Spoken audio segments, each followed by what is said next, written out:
The story began on the continent of Shenwu, within the Saint Yuan Demon Sect, deep in the night beneath a moon-stained crimson red. Inside a chamber filled with chain decorations and hanging skulls, candles emitted a dark violet glow. The protagonist lay on the bed, his hands bound. He kept begging the woman he called senior sister to release him. However, the fox woman straddling him did not allow him to escape. She smiled and laughed with excitement, calling him her husband and saying that today was the very day of their wedding. Did he really have the heart to abandon his concubine and leave her alone in an empty room? Between her breasts, the woman took something out, as if deliberately seducing him. The protagonist's name was Zhao Mu. And although it sounded ridiculous, he was truly a transmigrator. The woman before him, indulging her twisted desires by playing different roles, was certainly not his real wife. It had been a year since he transmigrated into the body of a noble young master of this continent, and he even had a marriage contract with a princess of a dynasty. Just as he was about to reach the peak of life, he was suddenly kidnapped by a group of demons from the Saint Yuan Demon Sect. He never imagined that captivity was only the beginning, and that the true nightmare had yet to come. His pure yang constitution was exposed, the finest supplement for cultivating the 9-yin mystic art. The fox woman was overjoyed. As she gazed at the golden energy enveloping Zhao Mu's body, covered with marks of kisses, Zhao Mu realized that no one cared whether a servant disciple lived or died. He had become nothing more than a tool to increase their cultivation. Although he was filled with pure yang energy, he was already on the brink of death. His blood was being drained in that situation. As the fox woman caressed him, he desperately shouted that he did not want to die yet. But she strangled him and, while pulling something from between her breasts, cheerfully told him that dying in her hands was something he should be proud of. The woman opened what she had taken out and said it was a solidifying yang pill.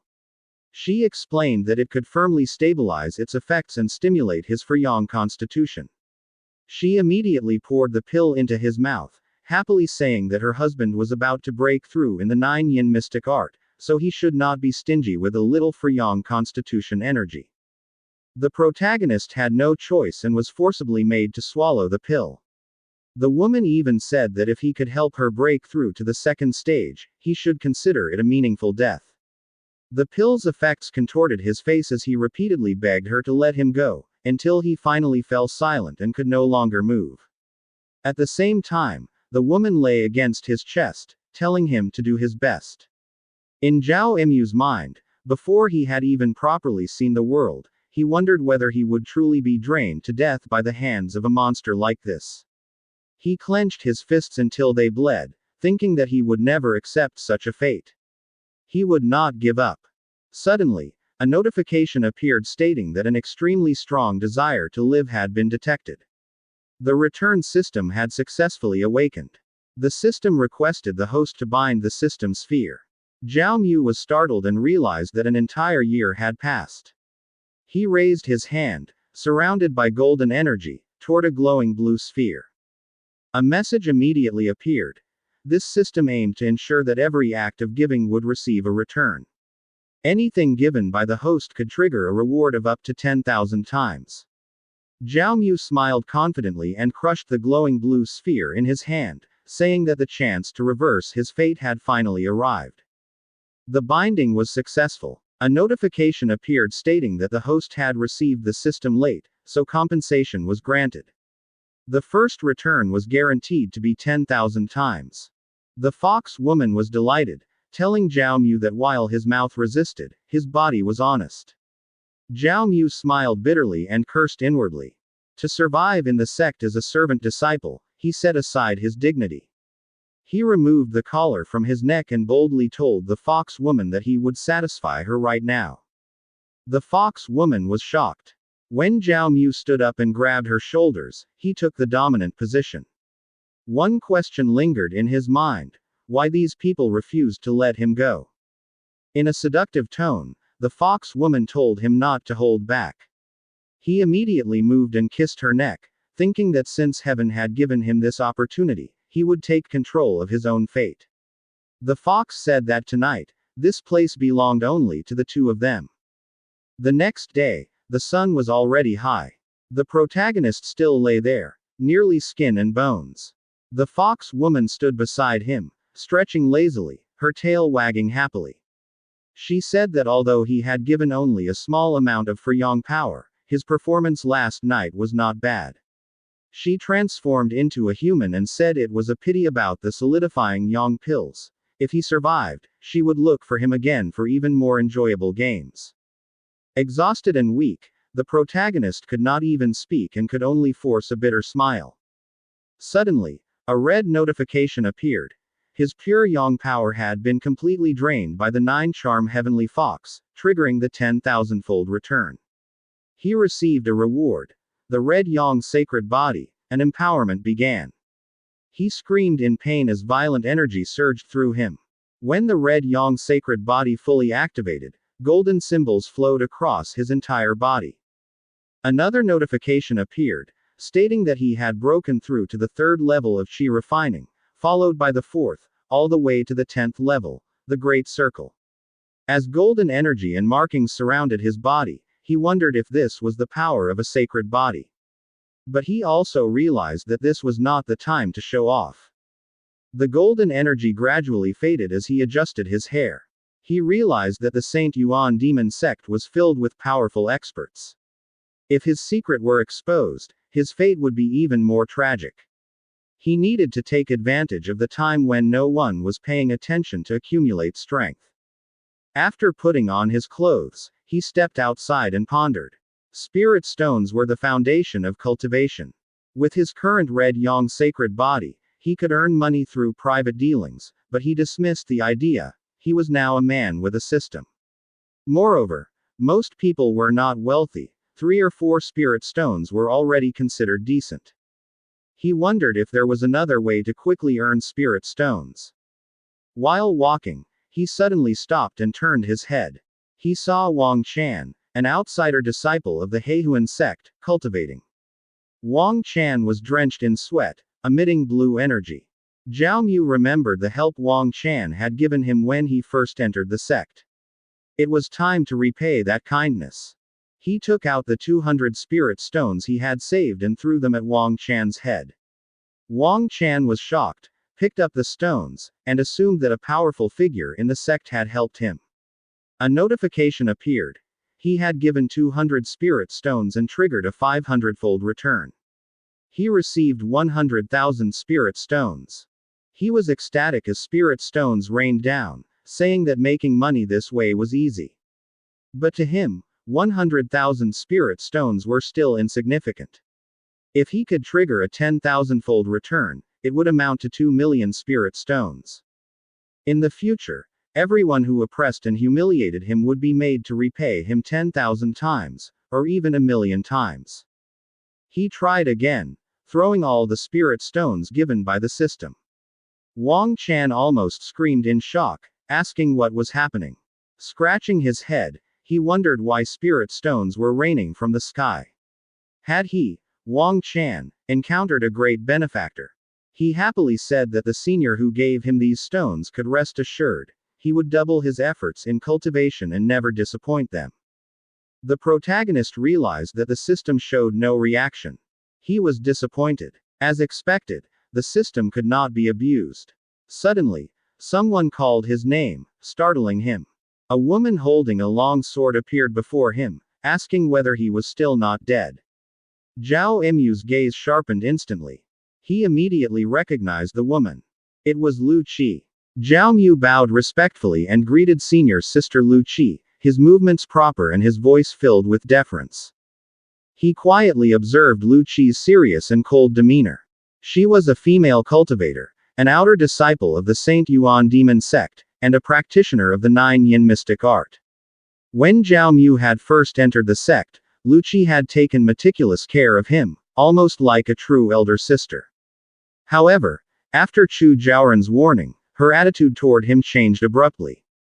She distanced herself completely, as though an invisible boundary had been drawn between them. At the same time, Lu Qi had not failed to notice the rapid rise in Zhao Mu's cultivation. As she examined him, Her conviction grew stronger. The pure yang constitution he possessed was far more powerful than she had initially believed.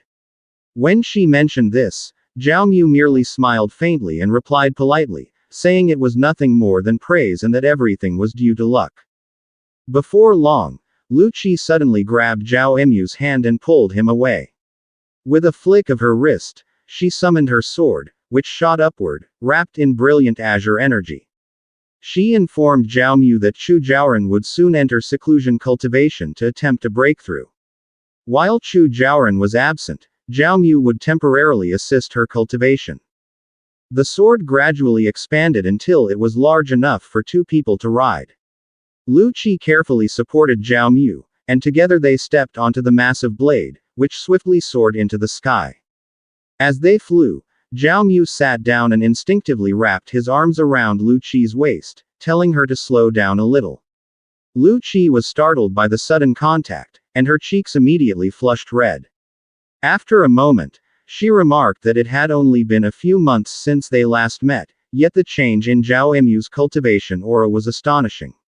She asked whether he had gained some benefit from that flirtatious fox, Shu Sharon.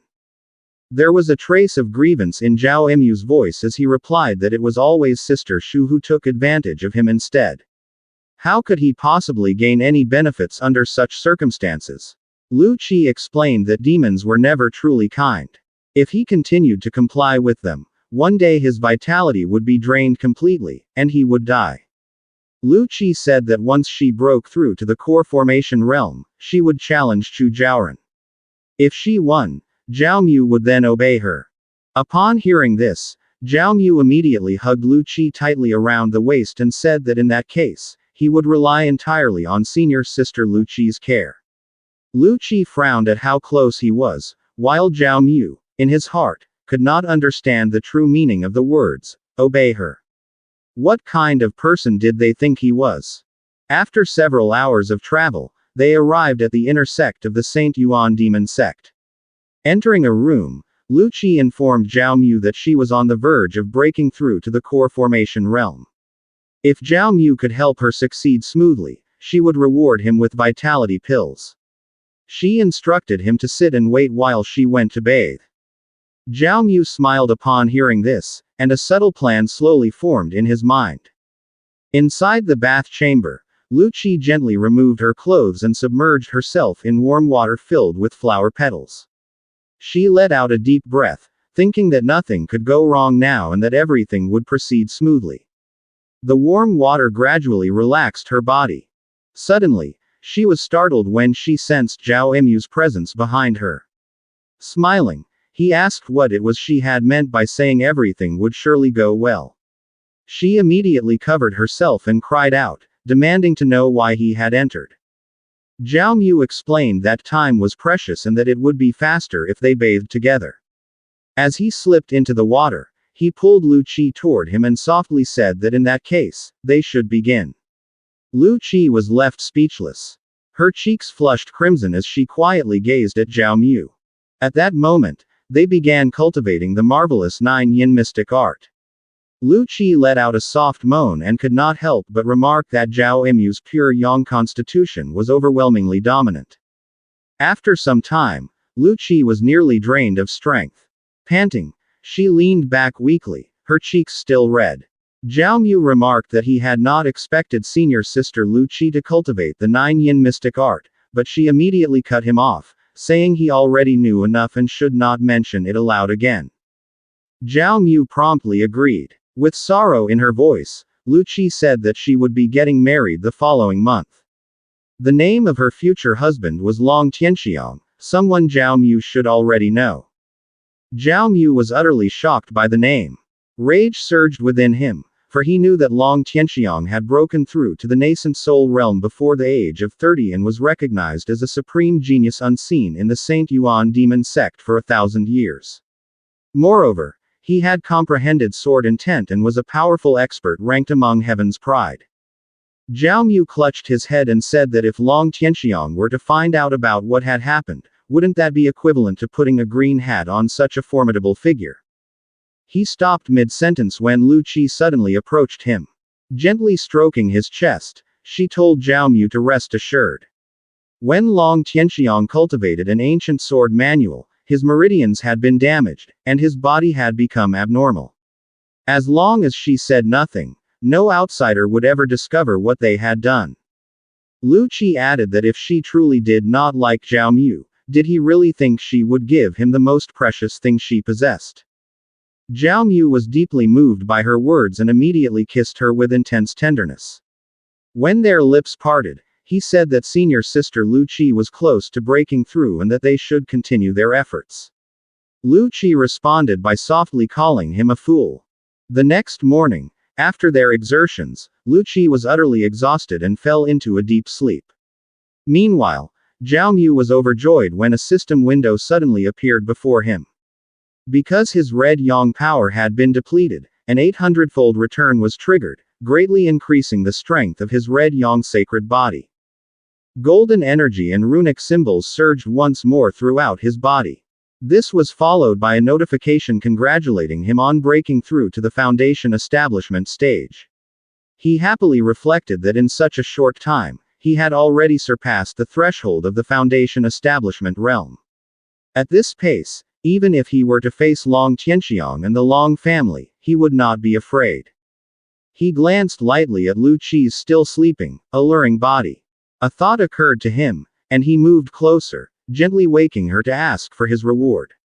She handed it over immediately, praising him as truly remarkable and saying she had nearly been overwhelmed and needed more rest. Zhao Mu opened the container and saw 10 vitality pills. He cheerfully remarked that senior sister Lu Qi was indeed generous. Since he needed to give pills anyway, why search far when his target was right here? He took one vitality pill and gently placed it into the mouth of the sleeping Lu Qi. Moments later, a notification appeared stating that he had given a second-grade vitality pill, triggering a 30-fold return and granting him a third-grade vitality pill.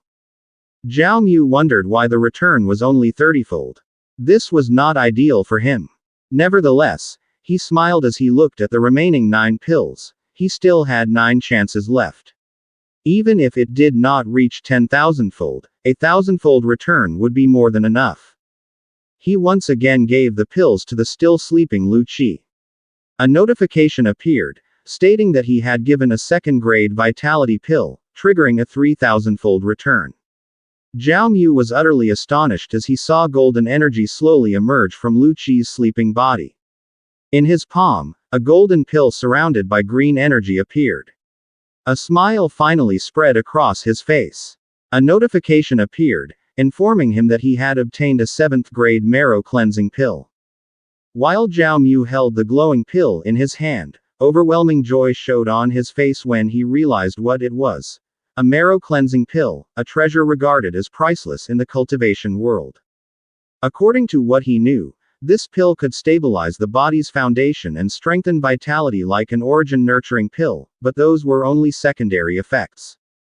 Its true and most important function was to improve a cultivator's root bone aptitude, which directly determined a person's talent limit and future potential.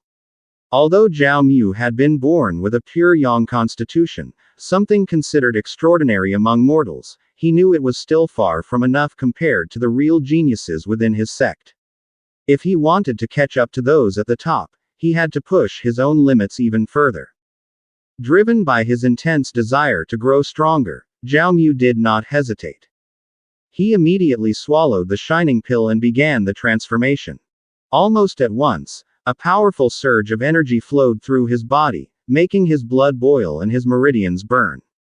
A fierce aura and blazing light burst out around him as he struggled to control and refine the wild energy inside. Sitting in his cultivation posture, fully focused, he continuously refined the medicinal power until his entire body was wrapped in blazing radiance, clearly showing how intense and profound the process was. After absorbing the pill's power, an unexpected effect appeared. His body began expelling massive amounts of filth and impurities that had been buried deep in his marrow for a long time. The foul stench immediately caught Lu Qi's attention, making her cover her nose and tell Zhao Mu to take a bath at once. Zhao Mu sniffed himself and realized the smell was truly unbearable, so he went straight to the bathroom. Testing his new strength, he used only his glowing energy to turn on the shower without touching it. Standing under the rushing water, he washed away all the dirt and grime while remaining calm and clear-minded after successfully enhancing his talent. As Lu Qi watched him, she could not hide her shock. She could not believe that in such a short time, Zhao Mu had broken through to the Foundation establishment realm. She asked whether the origin nurturing pill was really that powerful, since in her understanding, reaching that level should not result in such an extreme purification. As she touched Zhao Mu's smooth, almost flawless skin, her doubts grew stronger. The cleanliness and purity of his body went far beyond what should be possible at his current level, making her suspect that he must have taken something else as well.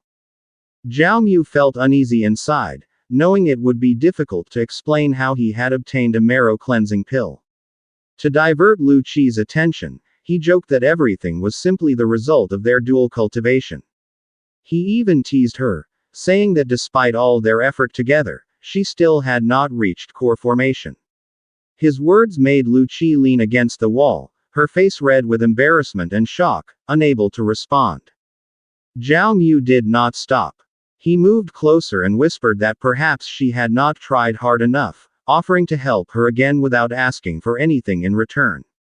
He even asked if she no longer cared about her own life, explaining that he was only doing all this to help his senior sister break through faster. Later, after everything was over, Lu Qi lay exhausted on the bed, barely able to move. Zhao Mu had already straightened his clothes and said goodbye, reminding her not to rush her breakthrough. At that moment, a system message appeared before his eyes, confirming that he had obtained pure yang energy, triggering a tenfold return and slightly strengthening his red yang power. As he walked down the stairs, he felt an unusual lightness throughout his body and grew even more impressed by the power of the Foundation establishment realm.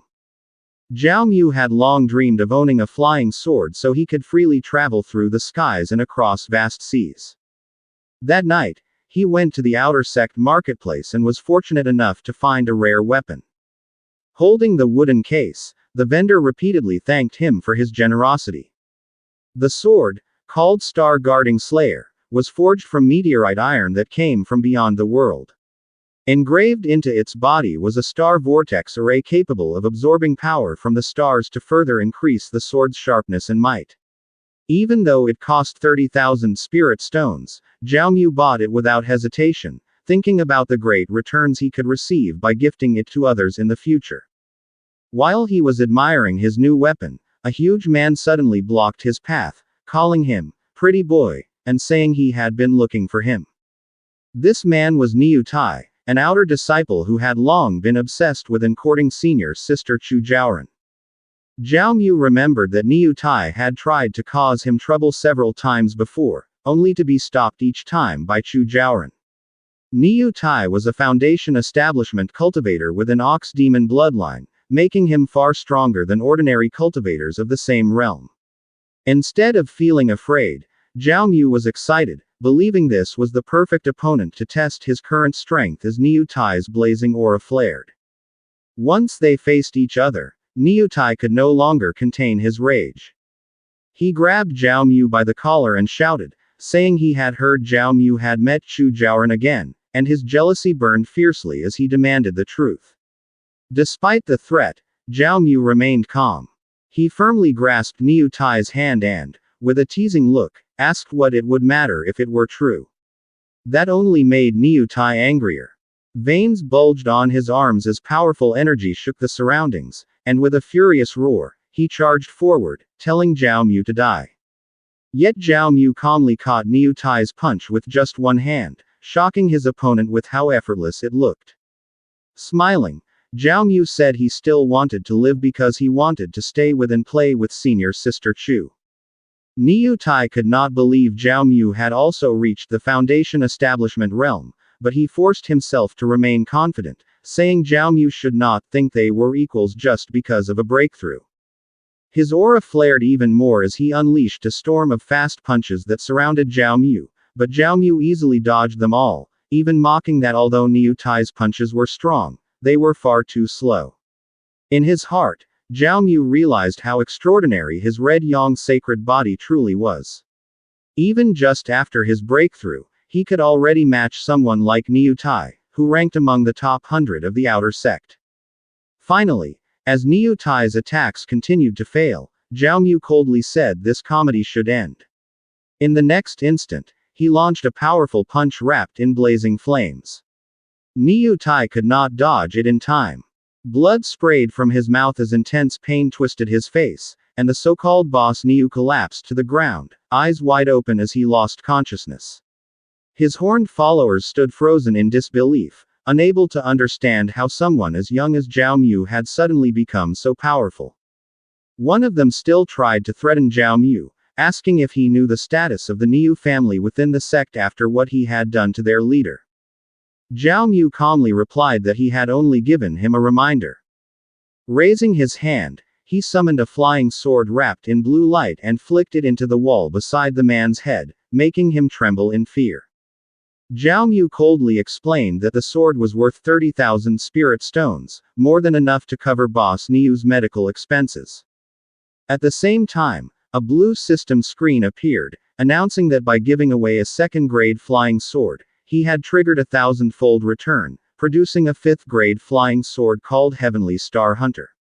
Zhao Mu glanced at it with mild impatience, saying it was rather ordinary, before turning and walking away, leaving the group stunned and speechless in the middle of the road. As he walked off, two of Boss Niu's followers suddenly attacked from behind, flying through the air with their weapons glowing purple. Before they could reach him, a terrifying aura erupted from Zhao Mu.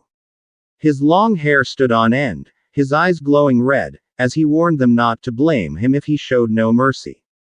In a flash, a terrifying blue streak cut through the air so fast it could not even be seen. The next moment, weapons clattered to the ground, followed by screams of pain as the two attackers collapsed, clutching their wounded arms and shoulders, crying out in confusion about who had struck them. In the tense silence, a woman spoke up, her hand glowing red as she boldly asked why they still dared to complain when they were the ones who had started the trouble. The beautiful woman, Mu Juling, walked forward with her long weapon in hand and firmly said she had personally seen them attempt a sneak attack first. As Mu Juling slowly approached, Zhao Mu scratched her head. When she reached him, she suddenly scolded him, angrily shouting while pointing a finger at his face, blaming him for being careless and reckless in his decisions. As her gaze shifted coldly toward Boss Niu's two subordinates, Mu Juling reminded Zhao Mu that she had told him long ago, when facing an enemy, merely retaliating was never enough. One had to uproot everything completely to truly put an end to it. Hearing this, the two subordinates of Boss Niu immediately flew into a rage and shouted back at Mu Juling. They mocked her words as arrogant nonsense and openly questioned who she even thought she was. With sneers on their faces, they even asked whether she knew who their boss was. At that moment, Mu Juling's eyes suddenly changed, glowing with a terrifying red light. With unwavering confidence, she introduced herself as Mu Juling and coldly asked whether they had a problem with her. The overwhelming pressure that erupted from her caused the two subordinates to tremble in fear. They exchanged glances, repeatedly murmuring her name as terror filled their faces. Once they finally realized who she was, they immediately turned and fled. Recognizing her as a senior sister from the inner sect, they hurriedly urged each other to escape and prayed that Mu Juling would not remember their faces. As they ran, one of them shouted that they were only following Boss Niu's orders and had nothing to do with the incident. Mu Juling clicked her tongue in annoyance as she watched them disappear, coldly mocking them as a bunch of cowards. She then turned her attention back to Zhao Mu and pointed at him. Startled, Zhao Mu asked what he had done wrong. Instead of answering, Mu Juling suddenly grabbed his arm and pulled him into her embrace, pressing him tightly against her chest.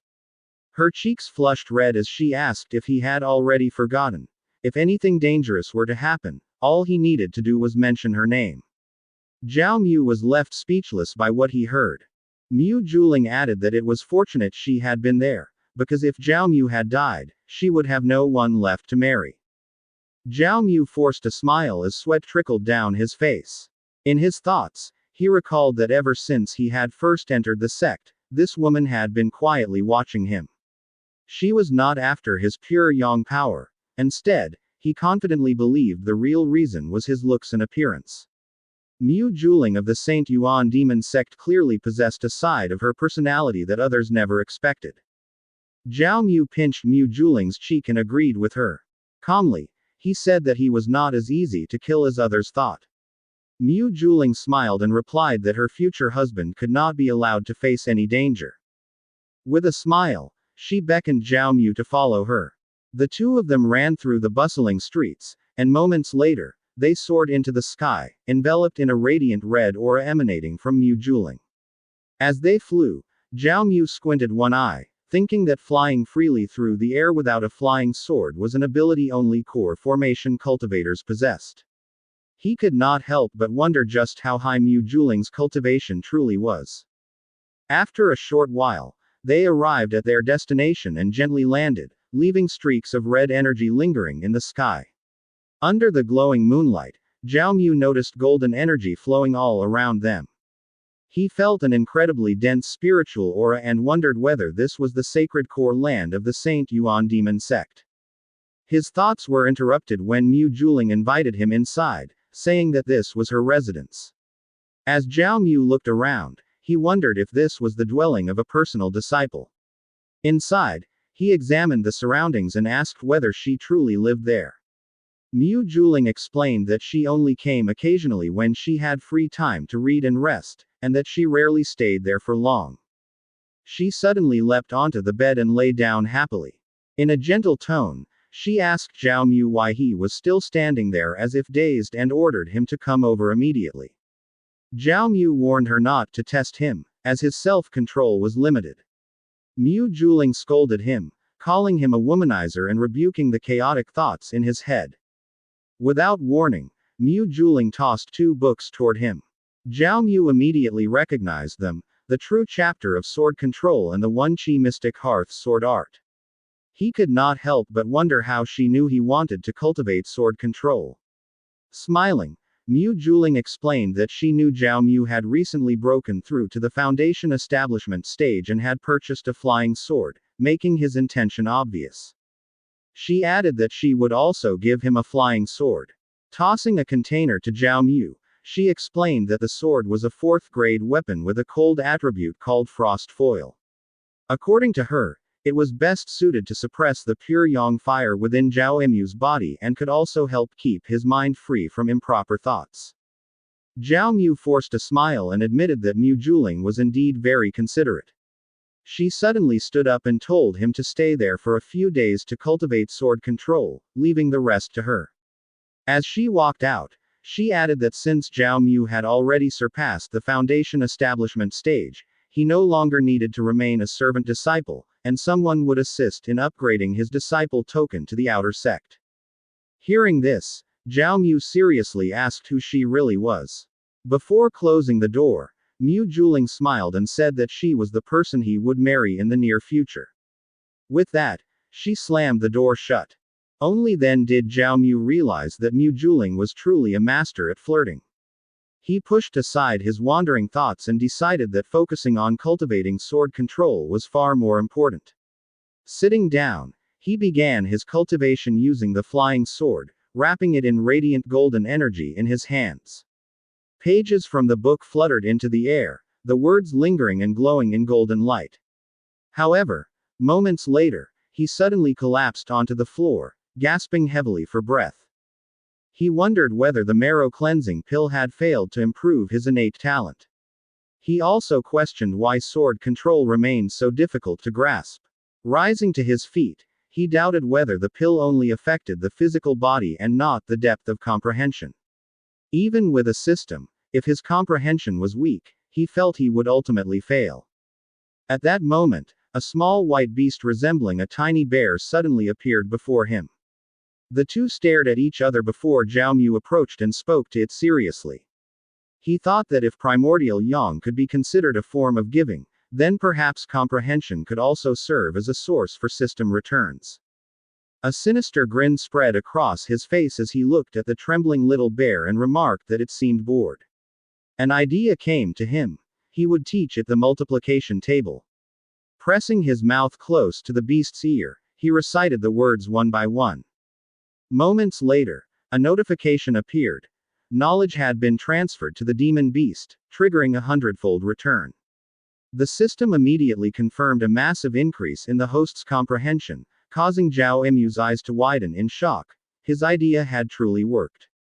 After his comprehension rose, the protagonist immediately entered cultivation. He sat quietly with his back straight and slowly closed his eyes.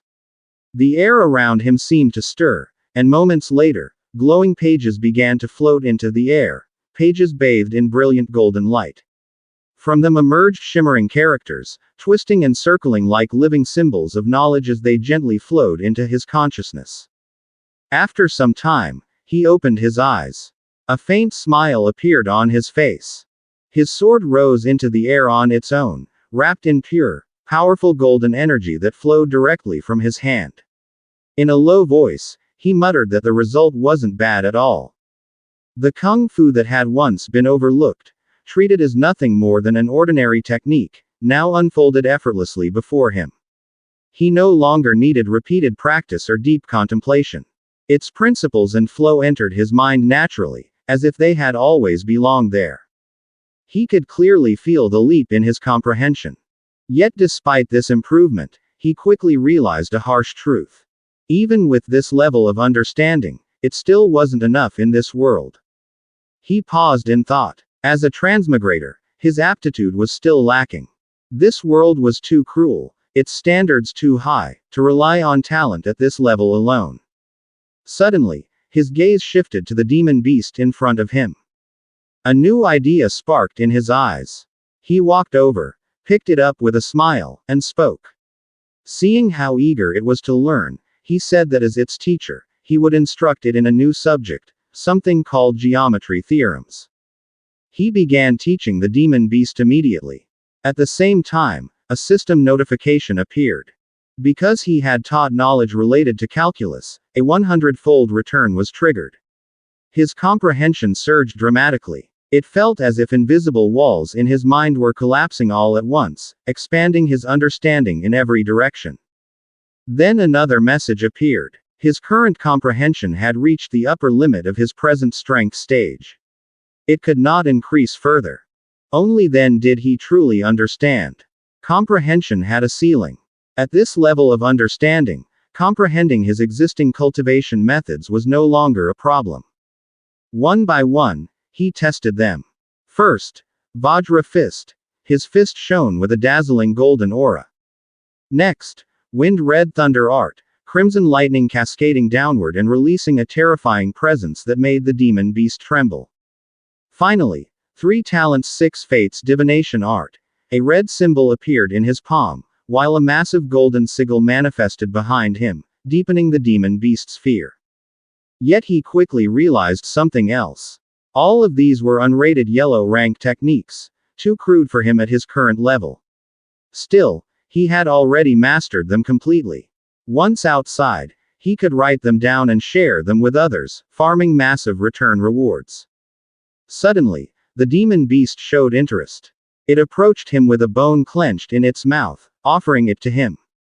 Slightly surprised, Zhao Mu accepted it gratefully and said he would make soup with it later. But at that moment, the bone released a purple aura. He immediately realized what it was. Chaos Xuanming Art. He smiled and sat down. He hadn't expected such a small demon beast to gift him a technique. The system detected it instantly and began the learning process automatically. However, when Zhao Mu tried to comprehend it, a sharp pain exploded in his head. Purple aura surrounded him as he spat out a mouthful of blood. His breathing became labored as he stared at the bone. Cursing under his breath, he realized that even with comprehension at the limit of the Foundation Establishment realm, he still couldn't understand it. That led him to a realization. Could this be an Earth rank technique? Or perhaps, even Heaven rank? While he was struggling, a voice called out from the doorway. Mu Juling had arrived. Seeing Zhao Mu's condition, she immediately asked what had happened.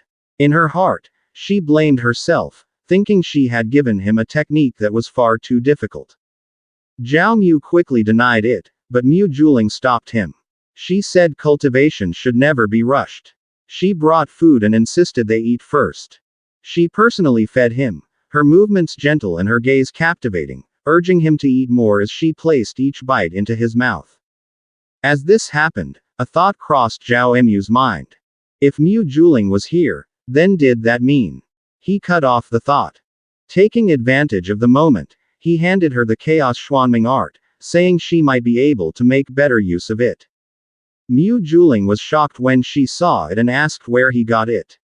Zhao Mu explained that a small demon beast had given it to him, but it was simply too profound for him to comprehend. At that moment, the system activated again. Because he had gifted an Earth rank technique, a 60-fold return was triggered. The reward appeared instantly, an Earth rank high-grade technique, pure Yang Xuanming art. A scroll materialized before him, glowing with intense golden light. But it didn't stop there. The system detected that the technique was compatible with his red Yang sacred body and asked whether he wanted immediate empowerment. He agreed without hesitation. He then ended the conversation. He didn't know how long the empowerment would take, and he couldn't let Mu Juling grow suspicious. Moments later, Mu Juling suddenly shouted in anger. She complained that her technique had been stolen again, and that Zhao Mu had nearly died because of it. Confused, he asked what she meant. Mu Juling explained that it was a good thing he hadn't forced cultivation. With his pure Yang constitution and the chaos attribute of the chaos Xuanming art, the two clashed violently. If he had persisted, his meridians could have exploded, killing him on the spot. Only then did Zhao Mu fully understand. The problem wasn't his comprehension. It was incompatibility with his constitution. Mu Juling went on to explain that his constitution was extremely rare, and only a handful of techniques could suit him. Gathering them would take time. For now, it was better for him to cultivate basic introductory techniques and accumulate experience.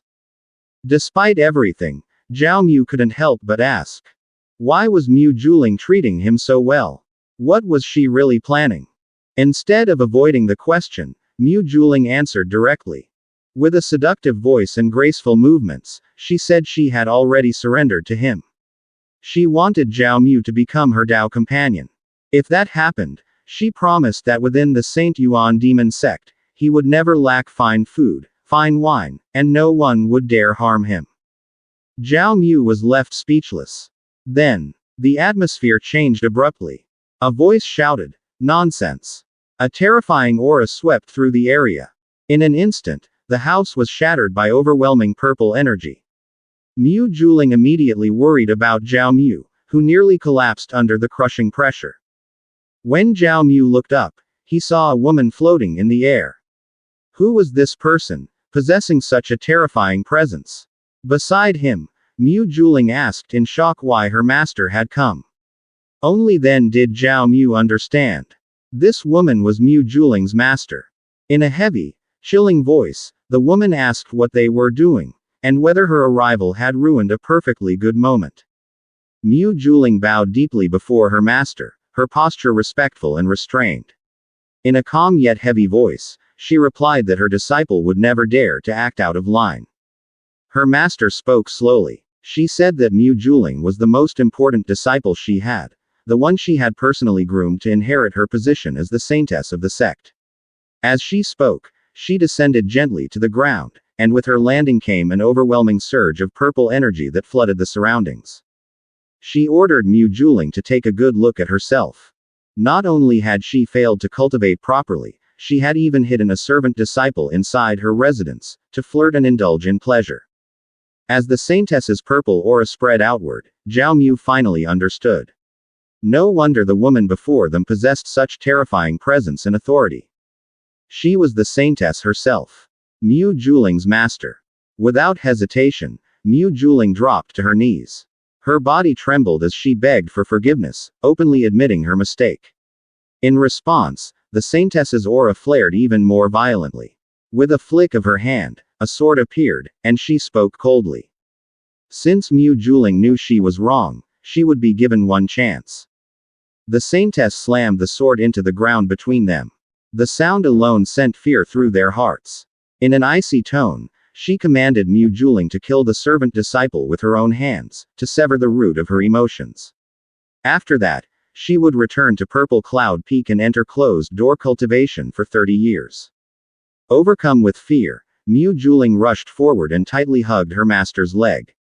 On the verge of tears, she pleaded desperately, saying that Zhao Mu had nothing to do with this. If she killed him, it would damage her Dao heart, and she feared her cultivation would come to a complete halt. The saintess stared down at her coldly. Her eyes were empty of emotion as she asked, quietly yet dangerously, whether Mu Juling was challenging her authority. In the next instant, an even more terrifying aura erupted from her body. The ground shook violently, the surroundings trembled, and everything seemed to lift into the air. Under that crushing pressure, both Mu Juling and Zhao Mu felt their bodies quake. At that moment, Zhao Mu wondered. Would the saintess truly kill her own disciple? He didn't hesitate. Stepping forward, Zhao Mu released radiant golden energy from his body. When he reached Mu Juling, she turned to him, her eyes filled with fear and uncertainty. But Zhao Mu showed no doubt. He pulled her into a firm embrace and urged her to draw upon his spiritual power. The saintess immediately noticed something unusual. This was no ordinary pure yang body. If she wasn't mistaken, Zhao Mu had awakened the red yang sacred body. Zhao Mu acknowledged her sharp perception. The golden energy flowing through him surged outward, strengthening them both as he supported Mu Juling. The saintess fell silent in thought. She knew how rare the red yang sacred body was, how terrifying such a constitution could be. The man Mu Juling had chosen truly possessed extraordinary potential. In the tense silence, Mu Juling suddenly joked that if she had known Zhao Mu possessed the red yang sacred body earlier, she would have tied him up and taken advantage of him long ago. The saintess cleared her throat loudly. Startled, both of them bowed immediately. Mu Juling hurriedly apologized, saying she had spoken without thinking. Zhao Mu laughed lightly and added that it was just nonsense. In the end, the saintess said she would let the matter go. For Mu Juling's sake, she would spare Zhao Mu for now. She ordered him to return to the outer sect and continue cultivating. Until he reached the nascent soul realm, he was strictly forbidden from approaching Mu Juling again. Wrapped in purple energy, Mu Juling was lifted into the air by the saintess. Zhao Mu could only watch as they disappeared from sight. He rubbed his head, still shaken by the saintess's terrifying power. If she had wanted him dead, a single thought would have been enough. One truth was now clear to him. He needed to become much stronger. Back at the servant quarters, Zhao Mu entered his home. Despite the danger he had faced, he had gained an Earth-rank high-grade cultivation technique and a 4th-grade flying sword. He immediately instructed the system to begin empowerment, and it confirmed the process. As he sat down to cultivate, fierce flames suddenly erupted, illuminating his entire body. He was shocked by how fast his cultivation progressed. He suspected it was the combined effect of the pure Yang Xuanming art and the red Yang sacred body. Soon, the system notified him that the ambient spiritual energy was insufficient and that it would automatically absorb energy instead. After he agreed, countless spirit stones appeared around him. One by one, they floated into the air, dissolved, and transformed into pure spiritual energy that surged around him. A satisfied smile appeared on his face as the aura continued to flow. From outside his residence, a golden glow was clearly visible. After several hours, the energy finally settled. When Zhao Mu checked his surroundings, he realized he had consumed 70,000 spirit stones in a single night. Still, breaking through to the 3rd layer of the Foundation establishment realm in such a short time was more than acceptable. Stepping outside, he yawned and stretched, thinking it was time to find a way to earn money. Suddenly, several figures blocked his path, calling his name while laughing mockingly. At their center stood Hu Chang, a servant disciple at the 8th layer of Qi refining. With a grin, he said he had heard that senior sister Chu had given Zhao Mu many benefits, and asked whether he planned to show some gratitude to his fellow brothers. Hu Chang was notorious in the servant quarters, a bully who relied on his cultivation to oppress both men and women. Once, a new servant disciple talked back to him and was beaten to death that same night. Zhao Mu smiled calmly and called Hu Chang a beast to his face. He said Hu Chang had been stealing from others for years and must have accumulated plenty of spirit stones by now. Enraged, Hu Chang charged forward. His hand transformed into a tiger-like claw as red aura wrapped around his body. But before the attack could land, Zhao Mu casually dodged it. In a cold voice, Zhao Mu said it was far too slow, mocking him for thinking such an attack could win. Before Hu Chang could react, a heavy punch slammed into his face. Hu Chang was sent flying back into his companions, blood spraying as he coughed violently. As his companions rushed to check on him, Hu Chang stared in disbelief. He demanded to know if that really was Zhao Mu, and whether he had truly broken into the Foundation establishment realm. Zhao Mu grinned. A blazing red aura burst from his body. His answer was simple. Isn't it obvious? Hu Chang slowly forced himself to his feet, one hand tightly clutching his blood-soaked face. Blood continued to drip between his fingers as he roared in fury at his companions, shouting for them to stop standing around and watching.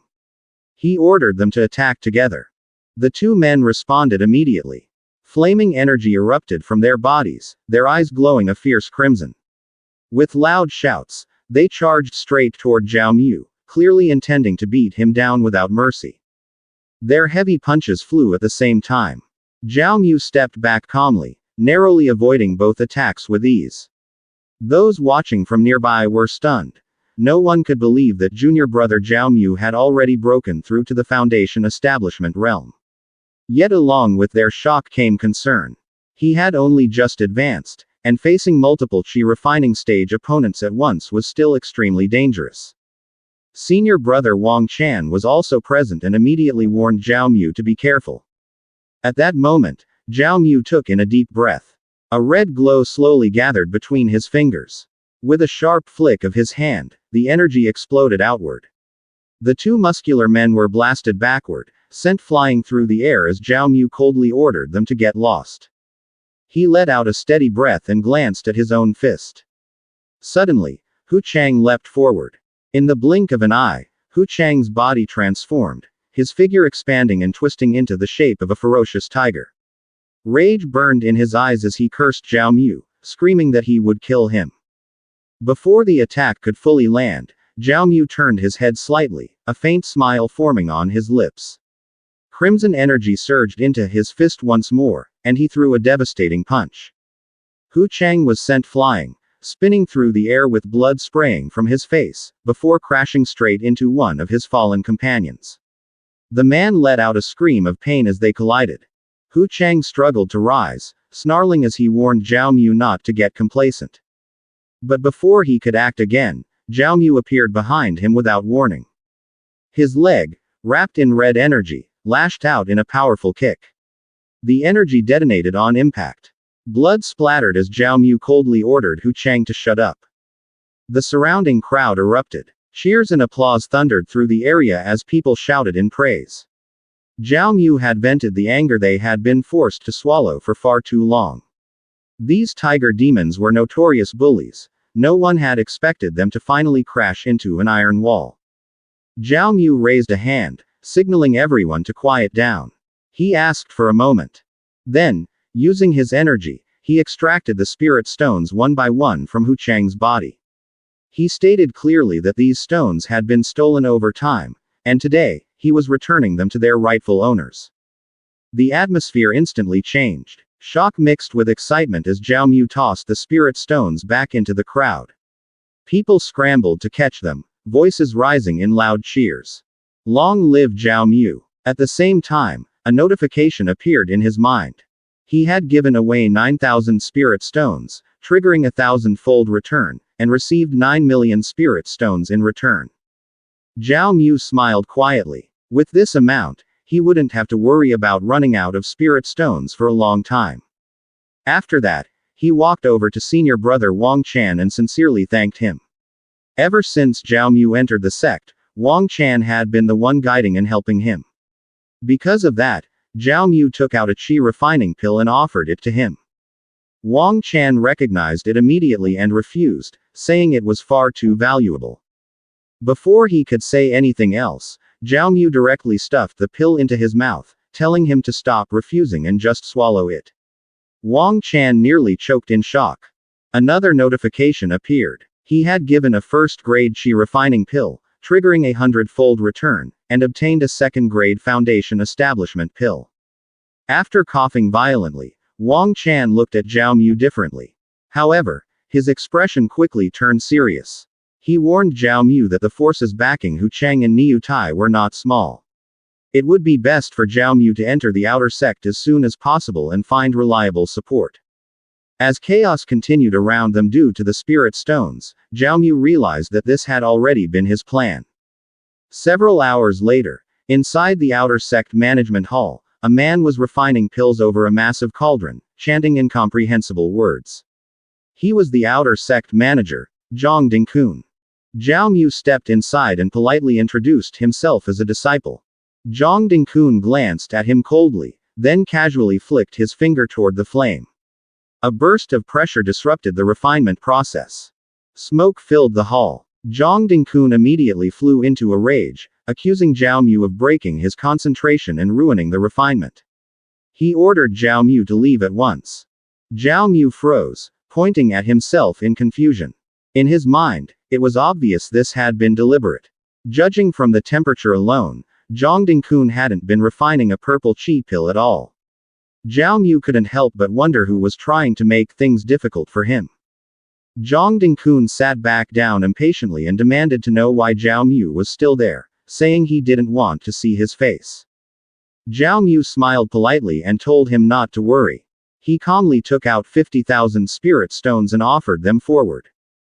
Zhang Dingkun nearly choked, but immediately grabbed them, forcing a laugh. He said Zhao Mu must be there to process his outer sect disciple nameplate, and that he would handle it right away. Zhao Mu thanked him.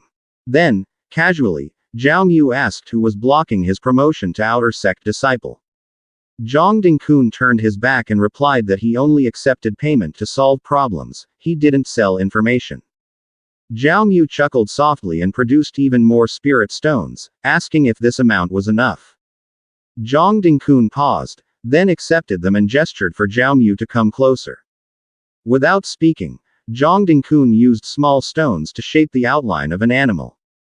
Zhao Mu immediately understood. Chu Zhaoran. Chu Zhaoran held a high position within the outer sect, with eyes and ears everywhere. If Zhao Mu stayed too long, he would inevitably be noticed. Zhang Dingkun turned away and said he hadn't mentioned anything. Zhao Mu understood the silent warning and thanked him. After leaving, Zhao Mu mounted his flying sword and departed. In his mind, he decided to seek out Lu Qi and temporarily hide at his place. When he arrived at the hidden palaces deep within the mountains, the very place Lu Qi had shown him before, he saw two men stepping out of the residence. They were from the Saint Yuan Demon Sect. One was the heavenly pride of the 5th rank, Long Tianxiang. The other was one of the 12 elders, Lu Haikong. As the two guests walked away side by side, Lu Haikong let out a soft laugh. In a light yet meaningful tone, he told Long Tianxiang that now that Li Qi had successfully stepped into the core formation stage, perhaps it was time to formally discuss the marriage alliance between their families. Long Tianxiang responded with a faint smile, saying he understood the elder's intention. He added that if he secured first place in this year's grand hunting competition, he would personally marry Lu Haikong's granddaughter. The elder's smile widened, clearly pleased, and he said he would be waiting for that day. From a distance, Zhao Mu immediately recognized the identity of the young man speaking with the elder. Once the two had left, Zhao Mu wasted no time and headed straight for Lu Qi's residence. When he arrived, he knocked and called out to his senior sister. The door opened quickly, and Lu Qi's face lit up the moment she saw him. After stepping inside, Zhao Mu did not beat around the bush. He directly asked whether Long Tianxiang had come to discuss marriage arrangements. Lu Qi's brows furrowed at once, and she coldly told him never to mention that name in front of her again, as she did not wish to hear it. Then she wrapped her arms around his arm and cheerfully asked why he had suddenly come to visit. Scratching his cheek awkwardly, Zhao Mu admitted that because of that woman, he had been blocked from entering the outer sect. Lu Qi's expression darkened with irritation. She declared that she had already reached core formation and, once she stabilized her cultivation, she would challenge that person within a few days. She added that her rapid breakthrough had been largely thanks to Zhao Mu. Overcome with emotion, she hugged him tightly. Zhao Mu was caught off guard and jokingly warned her that if she continued like that, he might not be able to restrain his pure energy. Lu Qi immediately replied that if that was the case, then he should not restrain it at all. Without hesitation, she removed her outer garments and openly stated that she wanted his help in cultivation. Zhao Mu feigned reluctance, but it did not take long before both of them were swept up in the moment and began cultivating together inside the room. Several hours later, Lu Qi fell asleep from exhaustion. Zhao Mu stretched and yawned, puzzled that he seemed to have gained little. Soon, a system notification appeared, informing him that he had successfully harvested pure energy and triggered a 50-fold return, slightly increasing his strength. However, another notice followed, stating that because Lu Qi's energy had been harvested multiple times, the reward multiplier had begun to decrease. Zhao Mu let out a sigh and understood that repeatedly investing in the same person reduced the return. For a brief moment, he considered that if he could cultivate with several senior sisters at once, perhaps the drop rate of his system would increase. The logic was sound, but he decided to put that thought aside for now. He sat down and began cultivating with spirit stones. In his view, strength was the only true rule in this world, and he needed to advance quickly. Before long, the system notified him that he had broken through to the Foundation Establishment 3rd layer, followed shortly by the 4th layer. However, he soon realized that all of his spirit stones had been consumed, and he had not yet reached the 5th layer. At that moment, he understood just how resource-hungry his sacred body truly was. Suddenly, he sensed a strange presence. A shadow seemed to move outside his room. He immediately opened the window to investigate, only to come face to face with Lady Zixuan. Startled, he nearly stepped back as she entered without hesitation.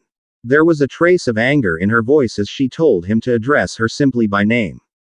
Zhao Mu forced a polite smile and asked what he could do for her and why she had come in person. Lady Zixuan did not answer right away. Her gaze slowly swept over his bare upper body, and she even pointed at his chest. Without pretense, she stated that she also wanted his pure energy to assist her cultivation. Zhao Mu was stunned and instinctively stepped back, cautiously asking if she was joking. He explained that in the later stages, the harvest technique became less efficient and that she might not need his help.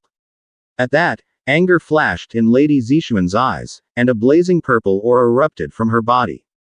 The overwhelming spiritual pressure bore down on Zhao Mu, nearly forcing him onto the bed. He could not help but wonder what level of power this presence represented. Standing with her hands on her hips, Lady Zixuan coldly ordered him to stop making excuses and simply answer whether he was willing or not. Zhao Mu winced when she stepped on his chest but forced a smile and said that if that was her wish, of course he was willing. Inwardly, he silently vowed that one day he would repay this humiliation. Half joking, he asked what position she preferred for proper harvesting. A faint blush crept onto Lady Zixuan's cheeks and ears, but she did not respond. Instead, she opened a purple portal and told him to stop asking unnecessary questions. In the next instant, they were pulled into the portal and transported to the purple sky cave abode. Zhao Mu briefly admired the surroundings, but Lady Zixuan immediately ordered him to follow her. As they walked, she explained that this was her secluded cultivation site and that no one would disturb them there. Taking her words at face value, Zhao Mu began removing his trousers, only for her to sharply ask what he was doing. He replied that he was cooperating with the harvest process. Her face flushed red as she told him he did not need to undress because she had her own method. Zhao Mu scratched his head and joked that it sounded as though she intended to take the lead, though in his experience, mutual cooperation was more effective. Before he could finish speaking, his mouth was suddenly covered and his body bound to a wooden structure. Lady Zixuan stepped closer and, in a cold yet steady tone, told him to close his eyes and assist with cultivation. She added calmly, but with unmistakable warning, that if he did not comply, it would not end well for him. As the two guests walked away side by side, Lu Haikong let out a soft laugh. In a light yet meaningful tone, he told Long Tianxiang that now that Li Qi had successfully stepped into the core formation stage, perhaps it was time to formally discuss the marriage alliance between their families. Long Tianxiang responded with a faint smile, saying he understood the elder's intention. He added that if he secured first place in this year's grand hunting competition, he would personally marry Lu Haikong's granddaughter. The elder's smile widened, clearly pleased, and he said he would be waiting for that day. From a distance, Zhao Mu immediately recognized the identity of the young man speaking with the elder. Once the two had left, Zhao Mu wasted no time and headed straight for Lu Qi's residence. When he arrived, he knocked and called out to his senior sister. The door opened quickly, and Lu Qi's face lit up the moment she saw him. After stepping inside, Zhao Mu did not beat around the bush. He directly asked whether Long Tianxiang had come to discuss marriage arrangements. Lu Qi's brows furrowed at once, and she coldly told him never to mention that name in front of her again, as she did not wish to hear it. Then she wrapped her arms around his arm and cheerfully asked why he had suddenly come to visit. Scratching his cheek awkwardly, Zhao Mu admitted that because of that woman, he had been blocked from entering the outer sect. Lu Qi's expression darkened with irritation. She declared that she had already reached core formation and, once she stabilized her cultivation, she would challenge that person within a few days. She added that her rapid breakthrough had been largely thanks to Zhao Mu. Overcome with emotion, she hugged him tightly. Zhao Mu was caught off guard and jokingly warned her that if she continued like that, he might not be able to restrain his pure energy. Lu Qi immediately replied that if that was the case, then he should not restrain it at all. Without hesitation, she removed her outer garments and openly stated that she wanted his help in cultivation. Zhao Mu feigned reluctance, but it did not take long before both of them were swept up in the moment and began cultivating together inside the room. Several hours later, Lu Qi fell asleep from exhaustion. Zhao Mu stretched and yawned, puzzled that he seemed to have gained little. Soon, a system notification appeared, informing him that he had successfully harvested pure energy and triggered a 50-fold return, slightly increasing his strength. However, another notice followed, stating that because Lu Qi's energy had been harvested multiple times, the reward multiplier had begun to decrease. Zhao Mu let out a sigh and understood that repeatedly investing in the same person reduced the return. For a brief moment, he considered that if he could cultivate with several senior sisters at once, perhaps the drop rate of his system would increase. The logic was sound, but he decided to put that thought aside for now. He sat down and began cultivating with spirit stones. In his view, strength was the only true rule in this world, and he needed to advance quickly. Before long, the system notified him that he had broken through to the Foundation Establishment 3rd layer, followed shortly by the 4th layer. However, he soon realized that all of his spirit stones had been consumed, and he had not yet reached the 5th layer. At that moment, he understood just how resource-hungry his sacred body truly was. Suddenly, he sensed a strange presence. A shadow seemed to move outside his room. He immediately opened the window to investigate, only to come face to face with Lady Zixuan. Startled, he nearly stepped back as she entered without hesitation. There was a trace of anger in her voice as she told him to address her simply by name. Zhao Mu forced a polite smile and asked what he could do for her and why she had come in person. Lady Zixuan did not answer right away. Her gaze slowly swept over his bare upper body, and she even pointed at his chest. Without pretense, she stated that she also wanted his pure energy to assist her cultivation. Zhao Mu was stunned and instinctively stepped back, cautiously asking if she was joking. He explained that in the later stages, the harvest technique became less efficient and that she might not need his help. At that, anger flashed in Lady Zixuan's eyes, and a blazing purple aura erupted from her body. The overwhelming spiritual pressure bore down on Zhao Mu, nearly forcing him onto the bed. He could not help but wonder what level of power this presence represented. Standing with her hands on her hips, Lady Zixuan coldly ordered him to stop making excuses and simply answer whether he was willing or not. Zhao Mu winced when she stepped on his chest but forced a smile and said that if that was her wish, of course he was willing. Inwardly, he silently vowed that one day he would repay this humiliation. Half joking, he asked what position she preferred for proper harvesting. A faint blush crept onto Lady Zixuan's cheeks and ears, but she did not respond. Instead, she opened a purple portal and told him to stop asking unnecessary questions. In the next instant, They were pulled into the portal and transported to the Purple Sky Cave abode. Zhao Mu briefly admired the surroundings, but Lady Zixuan immediately ordered him to follow her. As they walked, she explained that this was her secluded cultivation site and that no one would disturb them there. Taking her words at face value, Zhao Mu began removing his trousers, only for her to sharply ask what he was doing. He replied that he was cooperating with the harvest process. Her face flushed red as she told him he did not need to undress because she had her own method. Zhao Mu scratched his head and joked that it sounded as though she intended to take the lead, though in his experience, mutual cooperation was more effective. Before he could finish speaking, his mouth was suddenly covered and his body bound to a wooden structure. Lady Zixuan stepped closer and, in a cold yet steady tone, told him to close his eyes and assist with cultivation. She added calmly, but with unmistakable warning, that if he did not comply, it would not end well for him. After Zixuan tied him up, she did not hesitate before dropping Zhao Mu into the steaming hot spring. The saintess stood at the edge, her posture calm yet commanding, and instructed him to cleanse himself properly. Zhao Mu complied in silence and respectfully said he would follow her instructions. As he soaked in the water, he could not help but feel that the situation was strangely unreal. Everything seemed slightly detached from logic, as if events were moving in a direction he had not anticipated. Before he could dwell on the thought, Zixuan silenced him with a single glance. A powerful surge of energy flowed from her hand and instantly wrapped around his body. In the blink of an eye, he was transferred from the hot spring to a bed inside the chamber. Zhao Mu could not hide his surprise. With his hands still bound, he could barely move. It became clear to him that the saintess possessed strength comparable to that of a holy knight. In his current state, he had no ability to resist her authority. A sudden presence near him made him open his eyes fully. Standing before him were two young women with flushed cheeks and unusual features, soft pink hair and fox-like ears that gave them an otherworldly appearance. Instinctively, he asked where the saintess was. The two introduced themselves as an Lele and an Yuan Yuan. They explained that they had been created by their master and were tasked with gathering red yang power. They even asked whether there was something lacking about them, sensing his hesitation. According to them, if he cooperated, everything would be completed within 2 hours. Zhao Mu fell into thought.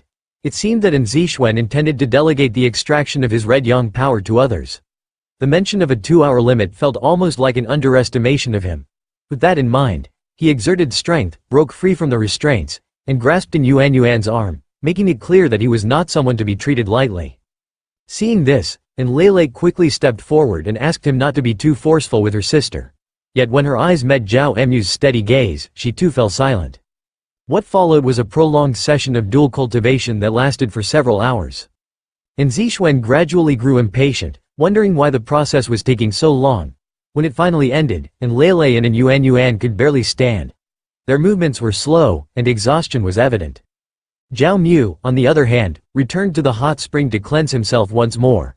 As he immersed himself in the water, he noticed something unusual. The hot spring seemed to strengthen his red yang power instead of draining it. Even though the process had taken longer than expected, he did not feel weakened. After some time, the two young women approached Zixuan and knelt before her. They admitted that they had not fulfilled their task as efficiently as planned and presented the red yang power they had collected. They explained that Zhao Mu's constitution was exceptionally strong, which had extended the duration. Zixuan replied that she had witnessed what happened and that they should not blame themselves. She instructed them to leave the red yang liquid behind and rest to recover their strength. The two obeyed quietly and withdrew. Afterward, Zixuan approached Zhao Mu. She asked him whether what he had displayed was sufficient. Her response was brief and clear: yes, it was acceptable. She then handed him his compensation: 10 million spirit stones and 4 bottles of top-grade foundation establishment pills. Zhao Mu could not conceal his satisfaction as he accepted them. Once he had finished preparing to leave, Zixuan noticed that he was still standing there and asked what he was waiting for. He paused briefly before suggesting that if she wished to make the extraction of red yang power even more effective in the future, it could be done directly or through dual cultivation. Zixuan's expression darkened with irritation. She ordered him to leave immediately. With a flick of her finger, Zhao Mu vanished from the spot and was transferred elsewhere. Moments later, he found himself at Lu Qi's residence. He let out a quiet sigh, reflecting that the saintess was indeed difficult to predict. Soon after, a notification appeared, informing him that his red yang power had significantly aided Zixuan, resulting in an increase in the level of his red yang sacred body. Without delay, he began cultivating. Energy gathered around him. and he could clearly feel his strength advancing. A faint smile formed on his lips. His assumption had been correct. Greater rewards came when others were involved. Meanwhile, Zixuan began refining the red yang liquid. She hoped it would prove beneficial to her own cultivation. As she processed the energy, memories of what had occurred resurfaced. She gave a slight shake of her head, reminding herself not to allow such matters to interfere with her progress. Not far away, Lele and Yuan watched quietly, wondering whether Zhao Mu's red yang liquid had produced any unusual effect on the saintess. The following morning at Lu Qi's home, Lu Qi woke early and noticed Zhao Mu already immersed in cultivation. She approached him and teasingly remarked that he seemed to have become even more diligent. Zhao Mu smiled and replied that he had simply felt a spark of inspiration for his next breakthrough.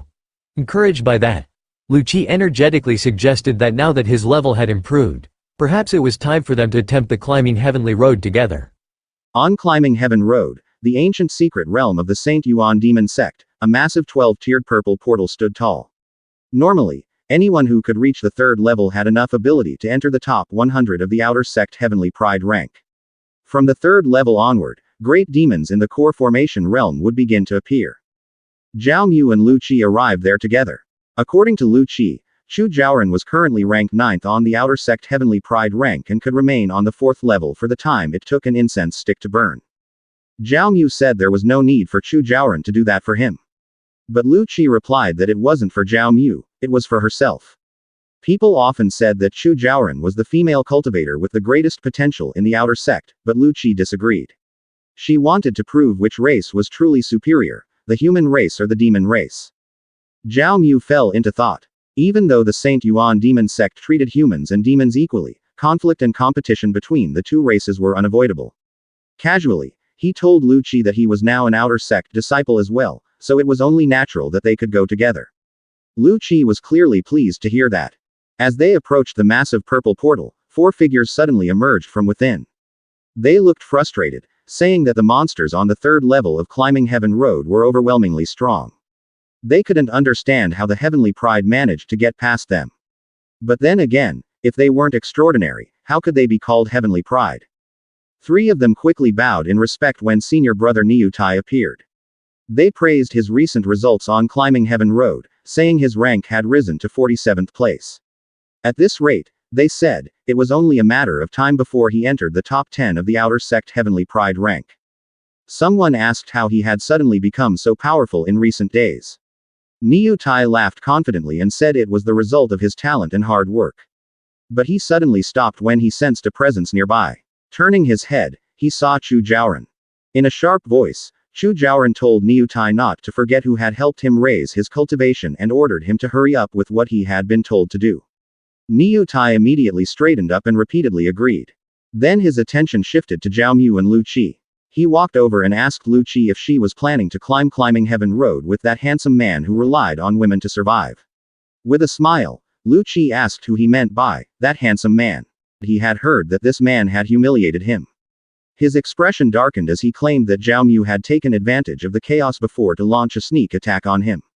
In a calm tone, Zhao Mu replied that losers shouldn't make a scene.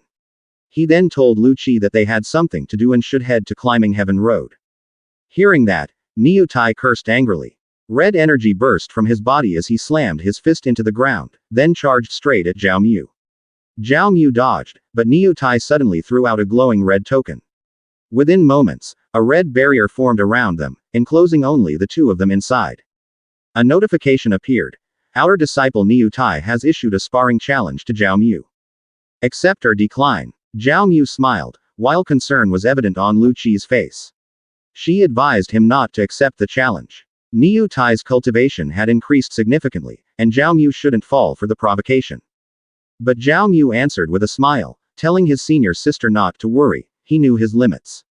He stepped closer to Niu Tai and said that if it was just a simple sparring match, that would be too boring. Why not add a wager?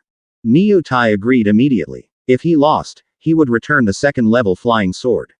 In exchange, Zhao Mu put up the storage ring he was wearing as his stake. Once they came to terms, the system announced that the challenge was now in effect. The surrounding crowd stirred and asked if there was a challenge match in the plaza. Someone said they had heard that Niu Tai was fighting that handsome guy from the servant courtyard. Others quickly recognized that it was Zhao Mu, who had just been promoted to outer disciple. Another person said they had heard that Zhao Mu possessed a pure yang constitution, and that nearly all the female cultivators in the outer sect who practiced the nine-ling divine art had been involved with him. It was enviable, they said. Others sneered that he had sold his body for status and was a disgrace to the Saint Yuan Demon Sect. Lu Qi was annoyed by what she heard, but there was nothing she could do. Suddenly, Chu Zhaoran spoke. So that's why junior brother Zhao was always distracted whenever she went to see him. He had little girlfriends like Lu Qi, it seemed. It was good she found out. She laughed at Lu Qi and said that for a bird that tried to escape, the best ending was to be trapped and die by its own hand. Then she ordered Niu Tai to use his full strength. She didn't care about life or death. He was not to waste the opportunity she had given him. Niu Tai replied that he would not disappoint her. As he approached Zhao Mu, he released even greater energy and pressure. Lu Qi grew anxious and told Zhao Mu to be careful. Wrapped in blazing red energy, Niu Tai leapt forward at high speed and attacked. The collision produced a loud explosion, and thick dust filled the red barrier. One onlooker exclaimed that it was the after-image step.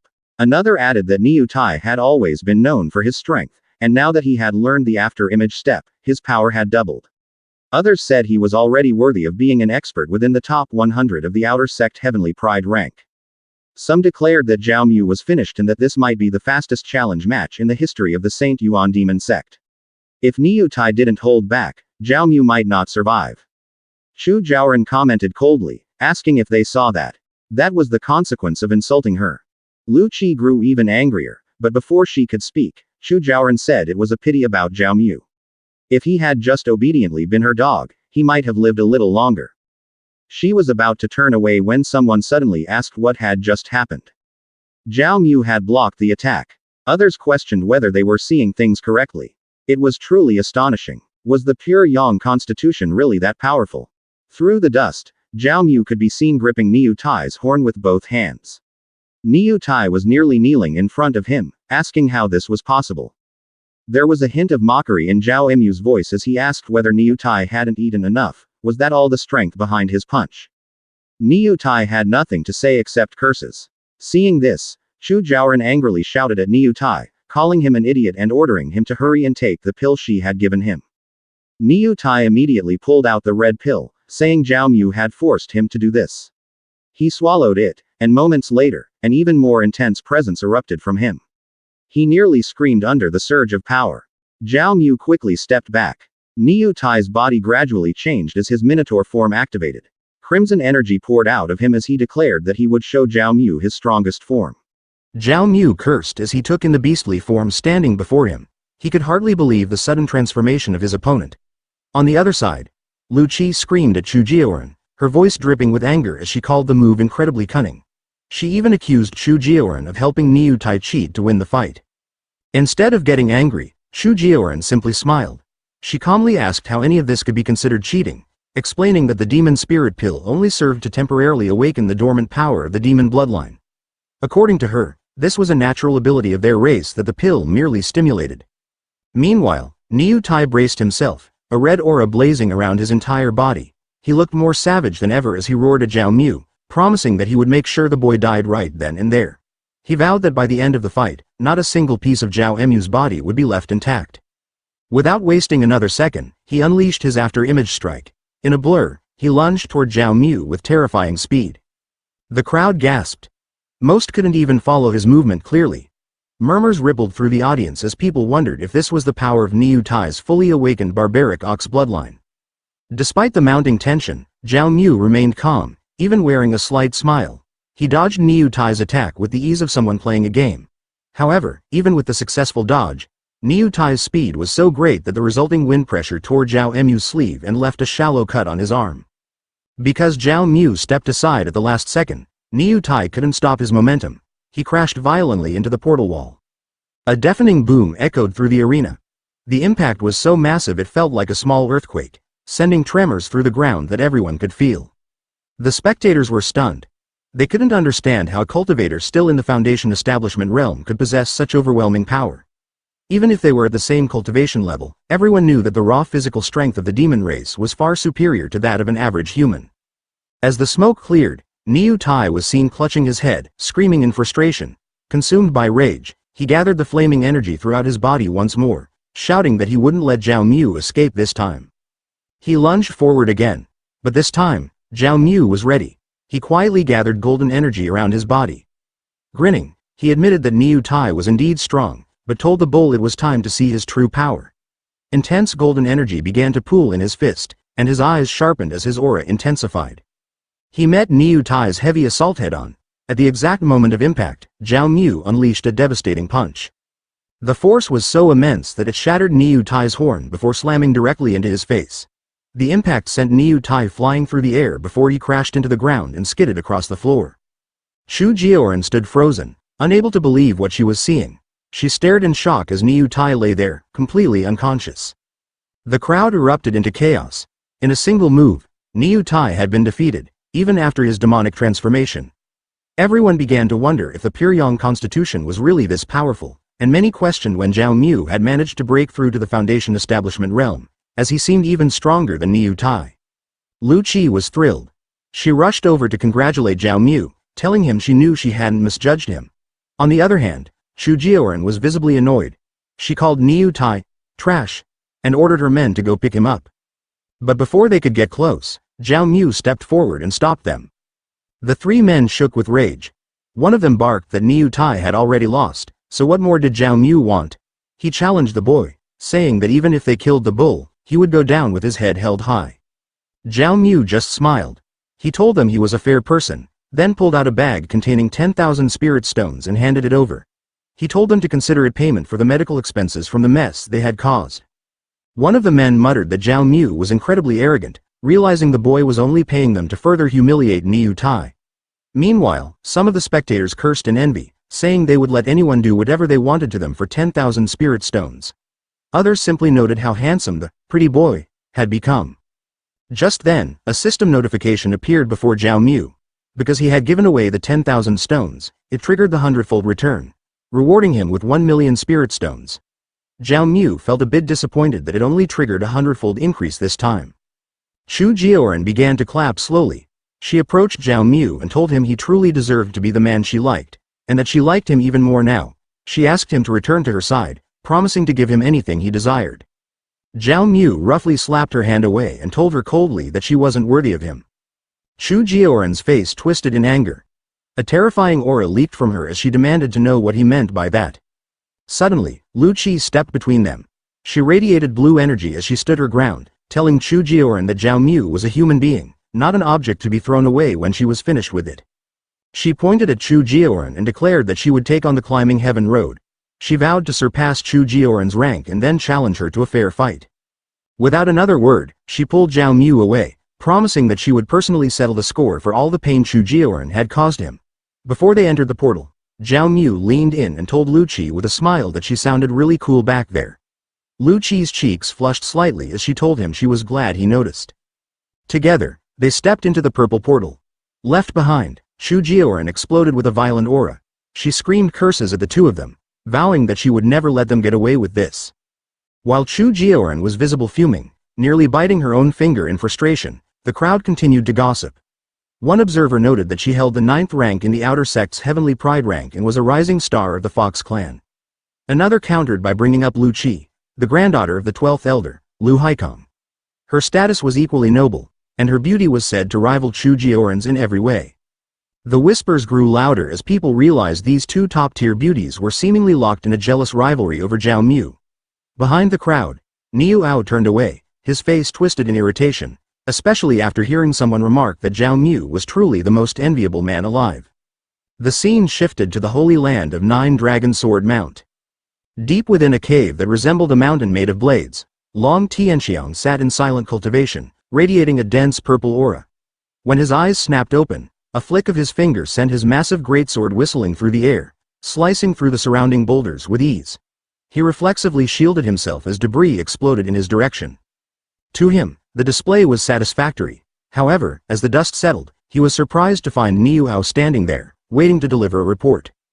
Niu Ao bowed respectfully, informing him of the rumors spreading through the Outer Sect, that junior sister Lu Qi was caught in a jealous spat with the Fox clan's Chu Jioran over a handsome newcomer.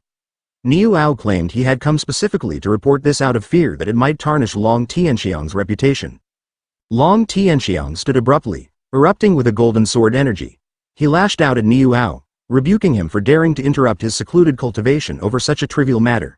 He unleashed a surge of golden energy toward Niu Ao, who immediately pleaded for mercy, promising to leave at once. But before Niu Ao could flee, Long Tianxiang commanded him to stop. Trembling, Niu Ao turned back to ask for further orders. Long Tianxiang didn't offer words. Instead, he sent a concentrated beam of golden energy directly into Niu Ao's body. The force sent Niu Ao crashing to the floor, writhing in sudden pain. Confused and hurting, Niu Ao gasped, asking why the senior brother had attacked him. With his eyes glowing and a purple aura swirling around him, Long Tianxiang told him to stop struggling and look at his chest. To Niu Ao's shock, a glowing sword emblem had been etched into his skin.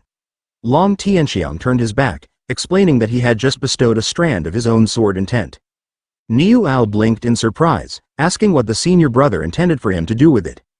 Long Tianxiang glanced back coldly, remarking that there are always ants who fail to realize the vastness of the heavens and the earth.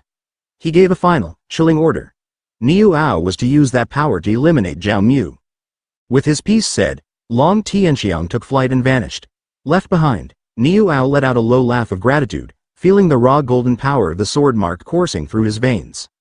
The scene shifted to the climbing heaven road, where Lu Qi and Zhao Mu had just entered. As they took in the mystical surroundings, Lu Qi explained that the path automatically records the number of floors a disciple manages to ascend. She noted that since this was Zhao Mu's first time, the trial would separate them, placing him in an isolated space. Zhao Mu nodded, beginning to understand the mechanics of the place. He opened his mouth to ask another question, but Lu Qi silenced him with a sudden, fleeting kiss. Before he could react, she stepped away, leaving him with a final, lingering warning to be careful. Touching his lips where her kiss had lingered, Zhao Mu murmured to himself that it was Lu Qi who should be cautious, not him. Suddenly, a thick, unnatural mist swallowed his surroundings. Within moments, the fog began to thin, revealing three looming threats. A massive black rooster with glowing red eyes, a rodent-like beast covered in needle-sharp quills, and a gargantuan toad. Without warning, the trio of monsters lunged at him simultaneously. Zhao Mu reacted instantly, leaping into the air to evade the initial strike. From his vantage point, he assessed his opponents. He realized with a start that even on the very first floor of the climbing heaven road, these demon beasts were already at the Foundation establishment realm. It became clear to him that no ordinary new outer disciple could hope to pass this trial easily. The quill-covered beast moved first, spinning its body like a cyclone and launching volleys of spikes. Zhao Mu weaved through the projectiles with fluid grace. Instead of feeling pressured, a confident smile played on his lips. He began channeling golden energy into his fist, declaring that it was time to strike back. The beast sensed the sudden, overwhelming surge of power emanating from him, but they were too slow to retreat. Zhao Mu's fist connected with a thunderous impact, sending all three monsters flying. They collapsed and drew their final breaths before they even hit the ground. Zhao Mu felt a flicker of disappointment. The encounter had been far too brief. Immediately after their defeat, a notification appeared, announcing his successful clearance of the first floor and offering him a choice of 3 rewards. 3 mystical items manifested before him. Without hesitation, he selected the yellow-rank high-grade technique, Burning Flame Palm. He had been concerned about his lack of combat techniques suited for his red yang sacred body. Finding this manual felt like being handed a pillow just as he was starting to feel drowsy, a perfect stroke of luck. He opened the manual and quickly scanned the requirements. First, one must draw in the true fire of the sun to circulate energy through the body. Then, harness the brilliance and scorching heat of the sun to empower the palm strike. Eager to test it, Zhao Mu unleashed his golden aura. As the energy surged, his palm began to glow with a fierce, crimson intensity. With a mere flick of his fingers, a trail of golden energy scorched the floor, leaving a path of destruction in its wake. He grinned, deeply impressed by the technique's raw power. At that moment, a shimmering staircase materialized in front of him, leading the way to the second floor. At the third level of the climbing heaven road, a violent explosion of energy suddenly erupted in the center of the stage. This came from Lu Qi's devastating attack. With all her might, she unleashed a sharp horizontal slash that struck the giant minotaur, bringing it down in a single instant. After clearing the level, 3 reward options appeared before her. They hovered silently, waiting for her to choose which one would further enhance her strength. Meanwhile, outside the climbing heaven road, a massive crowd was glued to the large screen, watching every move of the participants. Before long, they noticed that Lu Qi had climbed into the top 50. She had surpassed the third level and was moving on to the fourth. This sparked a wave of conversation. According to the onlookers, the current leader of the outer sect Heavenly Pride, Nilang Chuang, had spent nearly 2 hours on the fourth level, a clear testament to its difficulty. Therefore, if senior sister Lu Qi could last even 15 minutes there, she would have a strong chance of breaking into the top 10. As the discussion continued, everyone's attention shifted to another name appearing on the Heavenly Pride ranking, Zhao Mu. Many were shocked to see that he had already entered the top 1000 after finishing only the first level. This meant his clearance time was incredibly fast. To most, it was clear that Zhao Mu's strength was extraordinary. Some even remarked that if he had defeated Niu Tai, the third level likely wouldn't be a hurdle for him. In their view, he was destined to go much further. On the other hand, Chu Jiaoran could not hide her irritation, cursing under her breath. She felt that Zhao Mu and Lu Qi had not slacked off in their dual cultivation training over the past few days. She could sense a shift in their power, something she found difficult to accept. While everyone was busy watching, a man with long hair and a unique, imposing presence arrived. He was recognized immediately, Nilang Chuang himself. The crowd was stunned by his arrival. Known as the number one among the outer sect's Heavenly Pride, he was said to possess the blood of a Qilin, making him both admired and feared. Some couldn't help but whisper. One person remarked that he was handsome but overly arrogant, while another muttered that he only relied on his royal bloodline. Hearing this, Nilang Chuang slowly turned and gave them a cold stare. In an instant, the two speakers were paralyzed with fear. Before they could even move, his arm underwent a physical transformation. Without hesitation, he struck the two, sending them flying. With no emotion on his face, he walked forward and spoke coldly. He despised those who spoke behind others' backs the most. Chu Jiaoran glared at him, her eyes sharp as she tried to discern his motive. Instead of a serious answer, Nilang Chuang smirked, saying he had heard her pet had run off with another woman, so he just stopped by to tease her. Upon hearing that, Chu Jiaoran's temper flared. Powerful purple energy surged from her hand as she lunged toward Nilang Chuang. However, Nilang Chuang remained calm, continuing to taunt her as if trying to escalate the situation further. Before their attacks could collide, a massive hand suddenly appeared and grabbed them both at the same time, halting their movements. Simultaneously, a heavy, oppressive presence enveloped the area. It was Niu Ao. His body had transformed, radiating immense energy. Those present recognized him instantly, the 8th rank in the inner sect Heavenly Pride ranking, at the peak of the core formation stage. With his arrival, the tension immediately dissipated. Chu Jiaoran gave a slight smile as she brushed off the hand holding her. She looked at Niu Ao and asked if he was there to avenge his cousin. Her tone was clearly provocative. She added, asking if he wasn't afraid of causing trouble, especially since Zhao Mu's girlfriend was the granddaughter of a powerful elder. Niu Ao replied without a second thought, stating with full confidence that he was acting under the direct orders of senior brother Long Shang. He then pointedly asked Chu Jiaoran if she honestly thought he would be intimidated. His tone made it clear that he would not back down, even if the situation escalated into a serious confrontation. Off to the side, Nilang Chuang gave a slight smirk. In a calm voice, he remarked that it seemed he hadn't shown up for nothing. To him, the situation had become far more interesting, a new disciple from the outer sect going up against an expert at the peak of the core formation stage. It was a rare sight, and he couldn't hide his intrigue regarding how it would unfold. But before the tension could fully boil over, someone suddenly shouted for everyone to check the rankings. All heads turned toward the large screen, where they saw that Zhao Mu had already broken into the top 200. Many were left in awe by the sheer speed of his ascent. They could hardly believe he had reached such a high position in such a short amount of time. Meanwhile, inside the climbing heaven road, Zhao Mu was currently on the 2nd level. Facing a fierce monster, he unhesitatingly unleashed his burning flame palm. With a powerful and precise strike, he brought the creature down instantly. After clearing the level, the 3 reward options appeared before him once more. He examined them one by one. To him, the saber technique wasn't particularly useful, and the origin nurturing pills seemed to have little value given his current strength. Ultimately, he chose the 2nd grade flying sword, the white jade glow. He summoned it immediately to inspect it. However, it didn't take long for him to realize it wasn't quite what he needed. He thought it would be better served if given to someone else who could truly benefit from it.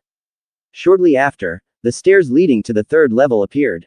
As he stepped inside, he paused for a moment. Before him stood a horde of giant monsters, all staring him down with eyes full of rage and aggression. For an average disciple, the sight alone would be enough to make them tremble in fear. But instead of being afraid, Zhao Mu simply smiled. He slowly gathered golden energy into his hands. In that moment, he understood why most outer sect disciples only reached the third level once they were already in the core formation stage. The strength required to face this many enemies at once was no joke. Nevertheless, since he was already there, he decided to test his limits. Even if he couldn't clear this level, he wanted to see just how far his abilities could take him. In a flash, he concentrated a massive amount of energy into his palm and charged forward. Targeting one monster, he let loose a burning flame palm that dropped it instantly. But the fight was far from over. The other monsters moved in succession, launching a coordinated attack. One managed to close in and bite his leg, triggering a loud explosion of force. At first glance, it looked like he had been seriously injured, but the opposite was true. He was barely hurt. Instead, the monster's teeth shattered against the sheer toughness of his body. As he lay there for a brief second, Zhao Mu realized he had only sustained a minor scratch. He questioned himself, was this the true power of his red yang sacred body? A level of durability that ordinary attacks simply couldn't break. But he had no time to rest. The remaining monsters lunged at him again. He met them one by one, taking them down with every move. After a few moments, he slowly stood up, a faint smile playing on his lips.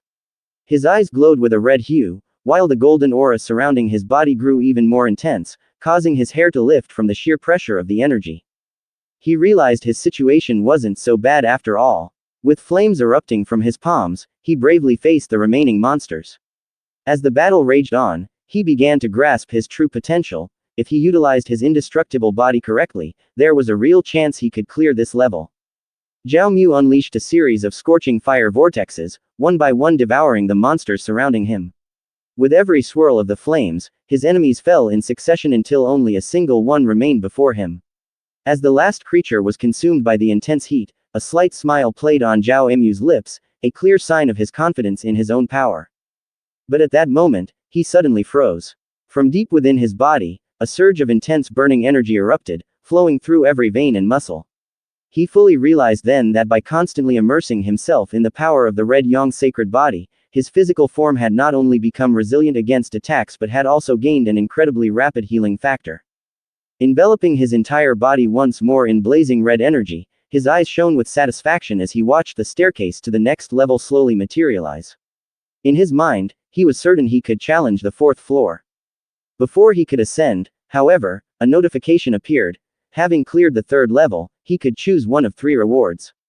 3 items appeared before him. He examined them quietly and realized that the pills and magical treasures obtained within the climbing heaven road could not be used inside the trial itself.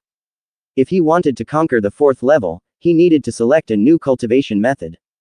He chose a manual containing a new technique. Rather than rushing, he decided to study it first. He knew the climbing heaven road had no time limit, and it wouldn't be too late to challenge the 4th level once he had fully understood and mastered this skill. Meanwhile, outside the trial, the spectators were glued to the large screen, unable to believe their eyes. Some questioned if the data was glitched, but others quickly shut them down. The climbing heaven grand array was personally created by a great patriarch and had functioned perfectly for 8,000 years. The crowd was thrown into a frenzy when they saw Zhao Mu's name surge up to the 13th rank. People whispered in shock, wondering how he had achieved such a feat. They questioned what kind of monster Zhao Mu truly was to clear the 3rd level in such an impossibly short amount of time. Amidst the chatter, Chu Jiaoren's irritation was palpable. Her anger only grew as someone commented that despite his fast time, Zhao Mu's cultivation was only at the 5th layer of foundation establishment. Another added that even an early-stage core formation cultivator wouldn't be guaranteed such rapid results on the 3rd floor. Chu Jiaoren seethed, wondering what kind of fortuitous opportunity Zhao Mu had stumbled upon to grow this powerful so quickly. Beside her, Niu Ao let out a cold snort. To him, Zhao Mu was merely a member of the outer sect heavenly pride ranking. He spoke with biting sarcasm, remarking that the outer sect would always be just the outer sect, a place filled with worthless people. His heavy words caused a sudden silence to fall over the nearby crowd. The silence didn't last long, however, as someone shouted for everyone to look. Lu Qi had emerged from the climbing heaven road. A spectator noted that he had lasted a quarter of an hour on the 4th level, temporarily climbing to 9th place. Another pointed out that he had already surpassed Chu Jiaoran and was heading for the top ranks. The men nearby immediately swarmed Lu Qi with congratulations. But from the back, Chu Jiaoran spoke coldly, her voice dripping with annoyance. She remarked that Lu Qi had only moved up a few spots, so he had absolutely nothing to brag about. Lu Qi met her comment with a faint, effortless smile. His face remained expressionless as he nodded in agreement with Chu Jiaoran. True, I only moved up a few spots, he admitted coolly. But it was just enough to pass a certain nuisance. Chu Jiaoran was momentarily stunned into silence. Her brow furrowed as she struggled to keep her temper in check. After a heartbeat, she forced a haughty smirk, acting as if she couldn't care less. To her, Lu Qi surpassing her meant nothing. She gestured toward Niu Ao standing beside her, an expert from the inner sect, and challenged Lu Qi, wondering aloud if he could actually protect Zhao Mu from someone of that caliber. Lu Qi remained silent, but his eyes betrayed a deep, calculating focus as he sized up Niu Ao. It slowly clicked in his mind. This was Niu Tai's cousin. He realized that Niu Ao's presence was likely a direct response to what had happened to Niu Tai. If that was the case, Zhao Mu was in grave danger. Meanwhile, inside the climbing heaven road, Zhao Mu continued his deep cultivation. When his eyes finally snapped open, a bolt of purple lightning flickered within one iris. He raised his hand, channeling the purple lightning entanglement. A violent surge of violet energy erupted from his palm, causing a tremor so intense it shattered the floor before him. He realized then that lightning attribute cultivation was no simple task. Had it not been for his advanced ability to compress energy, he wouldn't have grasped even the basics in such a short window. Looking at the scorched arena, he noted the massive area of effect. This would be a game changer when facing multiple foes. Standing up, he took a breath. He had rested enough. He began the steady climb up the stairs toward the 4th level, wondering what kind of nightmare awaited him. The moment he stepped onto the 4th floor, a suffocating pressure hit him. Before him stood a gargantuan creature resembling a predatory cat, wreathed in roaring flames and snarling with hunger. It was a fierce beast capable of crushing even seasoned cultivators. Before he could fully brace himself, the beast blurred. Its speed was legendary. In an instant, its claws raked across Zhao Mu's chest. He countered immediately with a burning flame palm, the light of his fire illuminating the entire chamber. But the beast was too fast. It dodged his technique with ease. Realizing he needed a different strategy, Zhao Mu decided to test his new lightning powers to see if he could paralyze the creature's movements. He managed to land a lightning strike, momentarily staggering the beast. Seizing the opening, he charged forward with another burning flame palm, shouting for the creature to taste his full power. Yet, the beast defied physics, twisting its body midair to evade him once more. Instead of fear, a grin spread across Zhao Mu's face. He knew his purple lightning entanglement was his true trump card, and at this range, the beast had nowhere to run. He unleashed the attack directly at the monster. But the beast was a blur of impossible speed. It didn't just dodge, it struck back with lethal precision. Before Zhao Mu could even register the movement, his arm had been severed. The pain forced him to his knees. He looked up, watching as the beast stood a few feet away, gnawing on his severed limb. In that grim moment, he whispered to himself that this might be the end. The beast had won. Suddenly, a notification flashed before his eyes. It delivered a message that defied all logic. Because you have fed yourself to a demon beast, the 10,000-fold return has been activated. Zhao Mu watched in disbelief as his severed arm began to regrow instantly, encased in a shimmering golden energy. A violent, celestial fire erupted across his entire body, and his eyes blazed with a light far more intense than before. The final notification chimed. Congratulations, you have achieved the human emperor bloodline. Zhao Mu was left in a state of absolute shock by the 10,000-fold reward he had just received. He now possessed the human emperor bloodline. According to ancient legends, when the heavens and earth were first created, 100 races emerged simultaneously, and powerful warlords fought bitterly for dominance. There came a point when the human race grew so weak that it faced total extinction. In that desperate moment, a group of peerless human experts arose. They tempered their bodies and bloodlines to the absolute limit, achieving a combat power that was nearly invincible. Because of them, humanity turned peril for safety, crushed their most formidable enemies, and ensured the survival of the human lineage. Zhao Mu vowed to himself that one day, he too would walk among the stars and wipe out every invader that dared to challenge his people.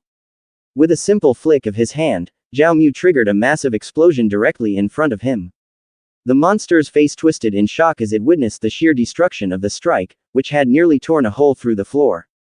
Zhao Mu looked at the small leopard creature and asked if it truly wished to continue the fight. The beast let out a low growl and lunged at him with blinding speed once more.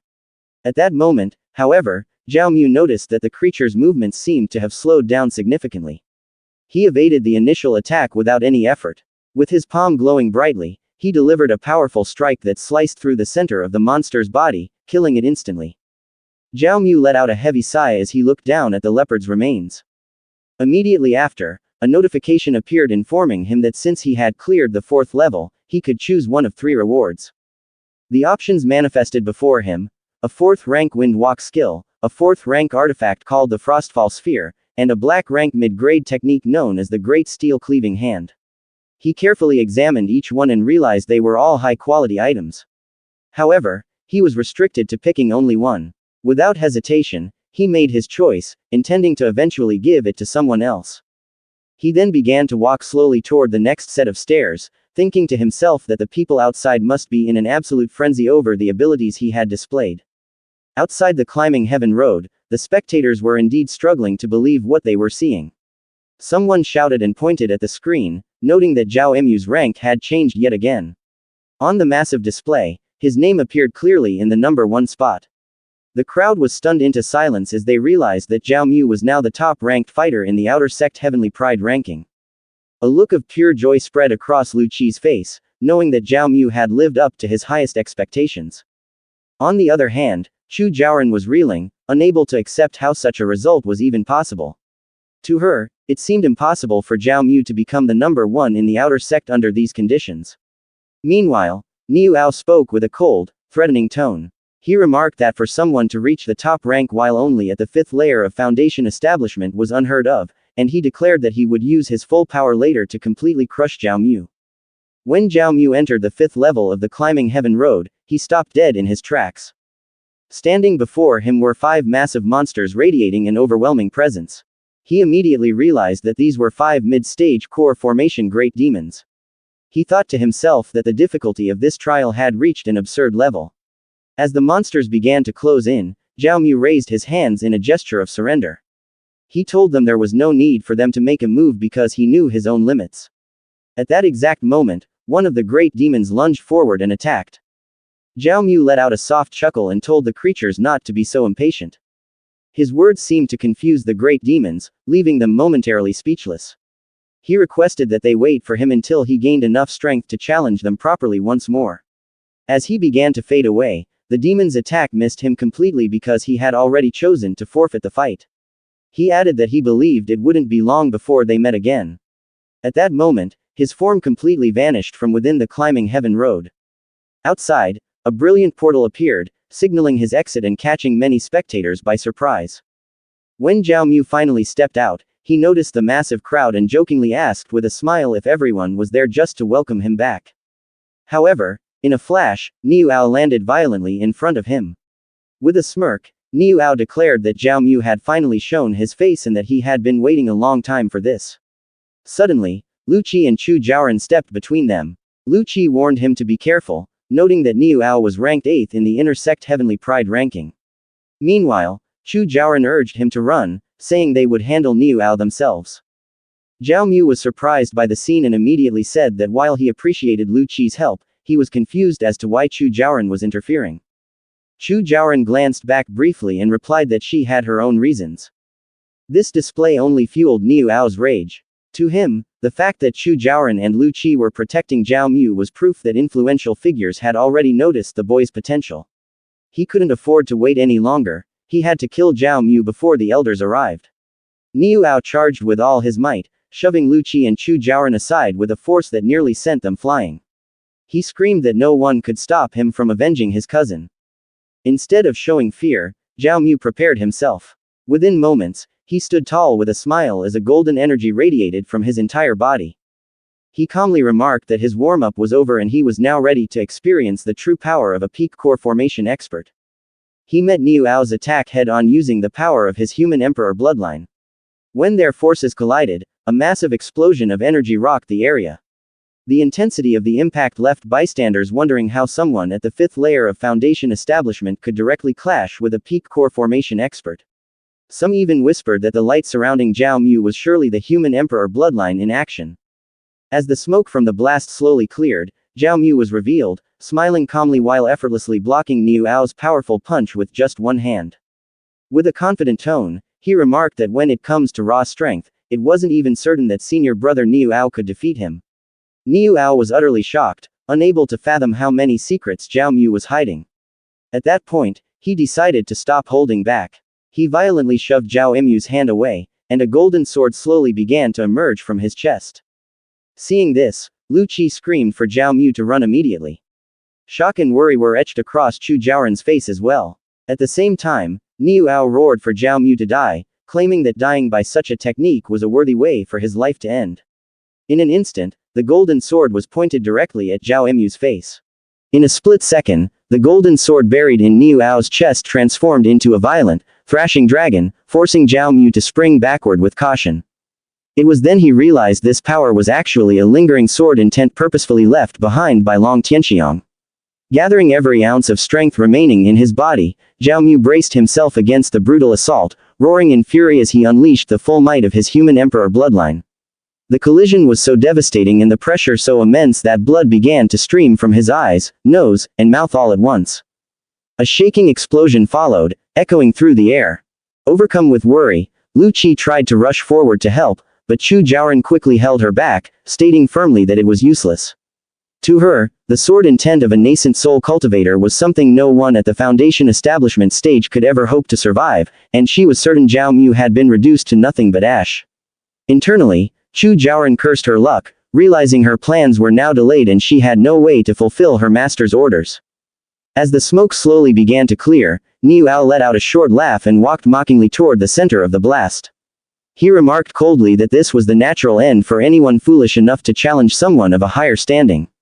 Nearby, Lu Qi remained frozen, her face pale with terror and an overwhelming sense of dread for her companion's life. But through the thick shroud of dust, a faint cough suddenly caught everyone's attention. When the air finally cleared, Zhao Mu stood before them. Though he was covered in blood and had lost an arm, he still managed to flash a defiant, bold smirk. In a remarkably calm voice, he asked if that was really all the great Long Tianxiang's sword intent could do, mocking the attack for being underwhelming. Niu Ao stared in utter disbelief, unable to fathom how anyone could still be breathing after taking a hit of that magnitude head-on. Lu Qi rushed to Zhao Mu's side, her face a mix of pure shock and intense gratitude that he was still alive. However, the moment of relief was cut short as Niu Ao lunged forward to resume his attack, screaming that he would end the fight right then and there. Lu Qi tried to block him with her own blade, but Niu Ao shoved her aside with effortless strength, clearing his path. Niu Ao threw a massive, power-packed punch toward Zhao Mu, shouting for him to finally die. Zhao Mu saw the danger coming, but he realized his muscles were completely spent and he couldn't move an inch, forcing him to curse his helplessness internally.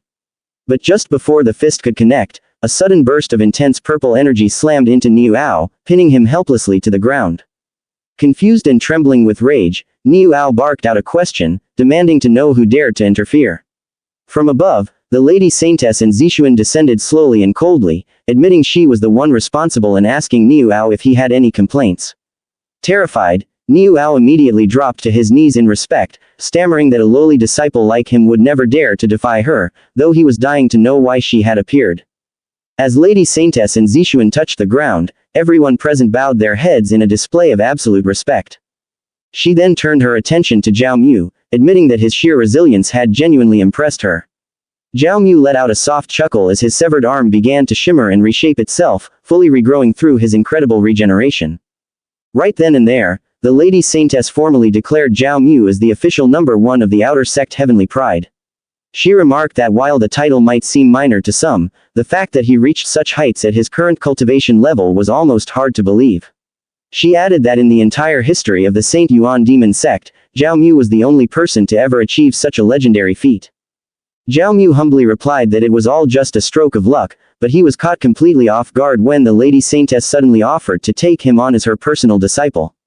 Before he could even give an answer, 3 figures were spotted streaking across the sky toward them. One of them shouted out, demanding to see the new human race heavenly pride who had emerged from the outer sect. The three elders quickly touched down, landing gracefully on their mystical weapons. One of the newcomers immediately warned Zhou Siliong not to even think about stealing this student. He boasted that he hadn't taken on a disciple in 800 years because he was waiting for a true human race genius. Zhou Siliong snapped back that he didn't care and insisted that such a rare talent belonged with him, while Fang Deng remained quiet, though he clearly had his own plans. In the middle of the bickering, a disciple whispered a question about who these old men were, only to be quickly hushed by a peer who warned him to watch his tongue. These were the prestigious human race elders of the Saint Yuan Demon Sect. Zhou Siliong spoke with intense passion as he faced the Lady Saintess, telling her she was overstepping her bounds. He argued that an unparalleled heavenly pride had finally risen from the human race, and there was no way he would let anyone snatch him away. He demanded to know how they could possibly allow the demon race to claim such a rare talent for themselves. Nearby, a spectator whispered that the fifth elder, Zhou Siliong, was a master of arrays with an incredibly deep knowledge of the craft. Meanwhile, the seventh elder, Fang Deng, released his own powerful energy, reminding the Lady Saintess that she already had her little monster, Mu Yuling, so she should step aside and let him have this new human prodigy. According to the rumors in the crowd, Fang Deng might not be known for raw combat power, but he was a famous and highly respected alchemist within the sect. Then, the third elder, Dugu Zan, cut into the conversation, asserting that in the world of cultivation, strength is the only true measure of worth. He made Zhao Mu a massive promise.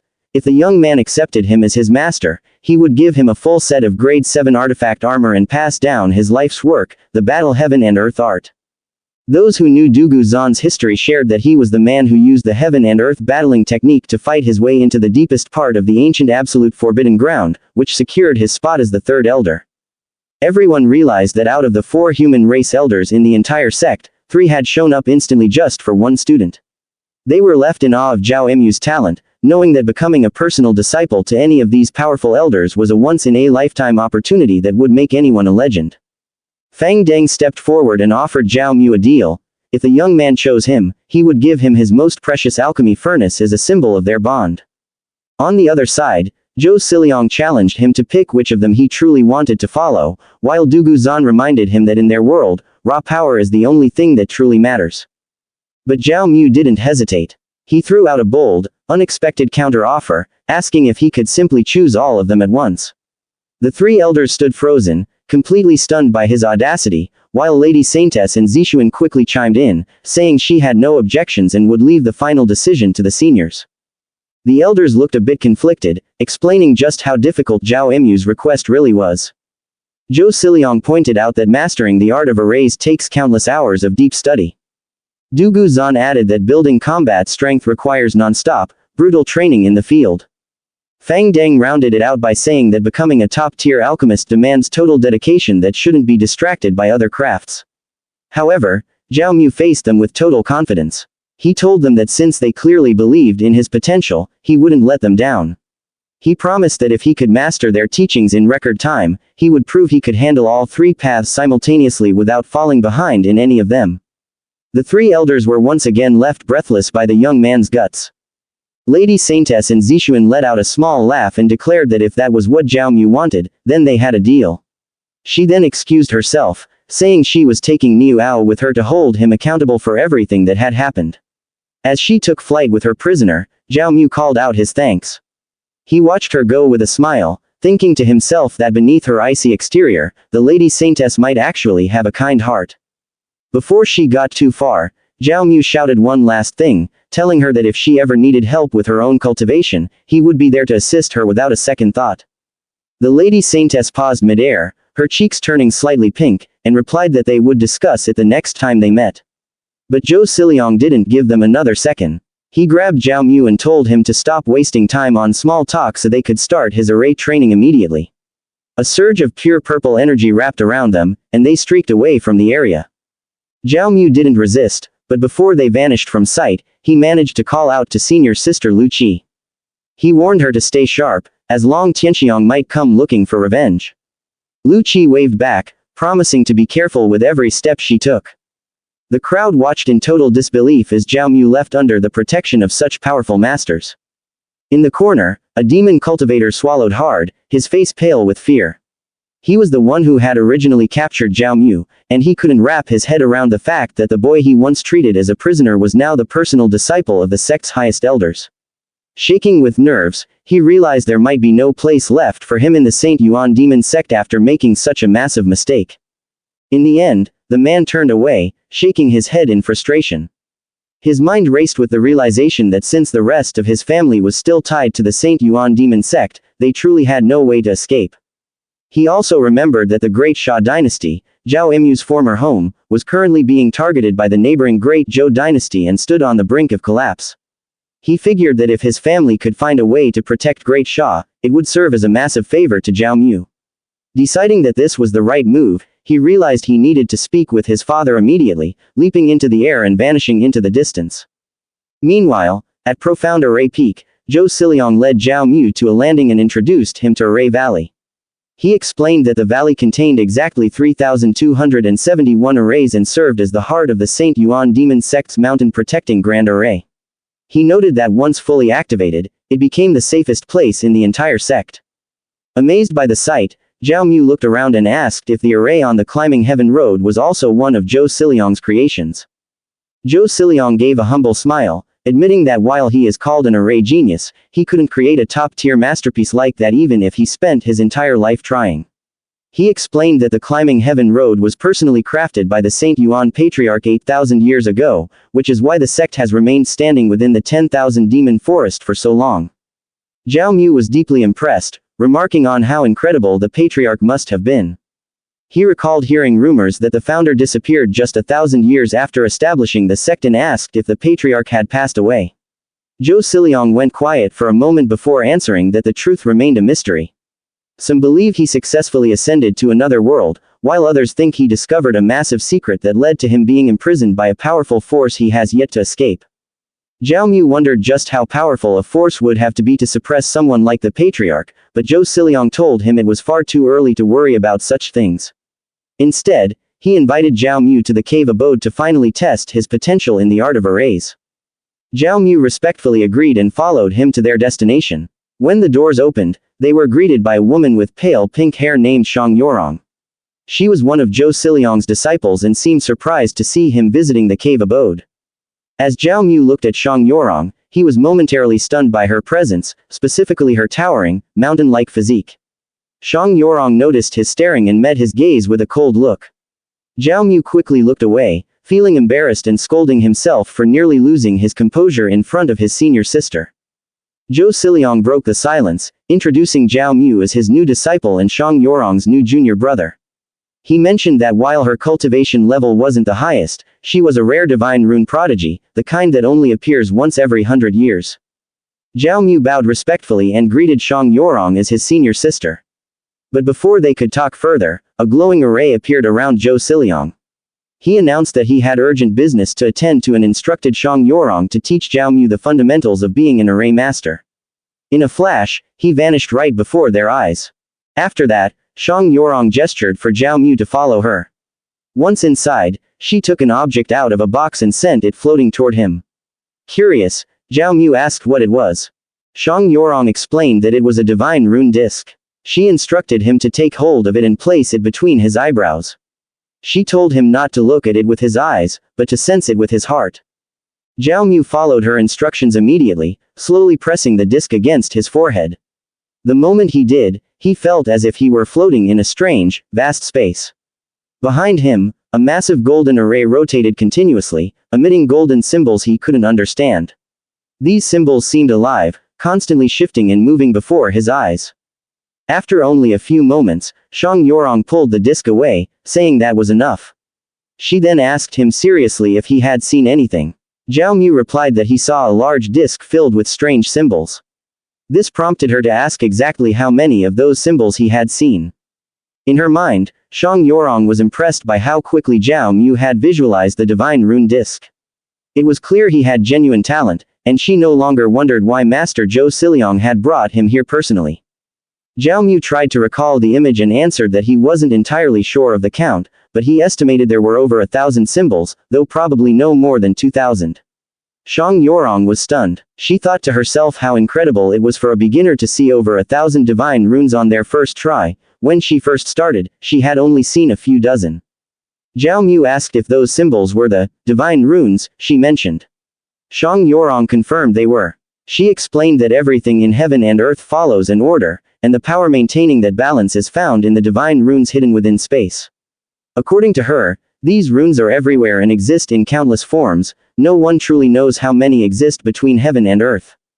She added that she had been studying the array arts since she was a child, and after more than 3 years, she had reached the 6th grade. Even so, she had only mastered about 6,700 variations. Hearing this, Zhao Mu asked if there were really that many symbols, concluding that his own talent must be quite weak if he only saw a couple thousand. Shang Yorong felt a surge of annoyance. In her head, she couldn't help but curse, wondering if he was showing off or if he was truly just that clueless.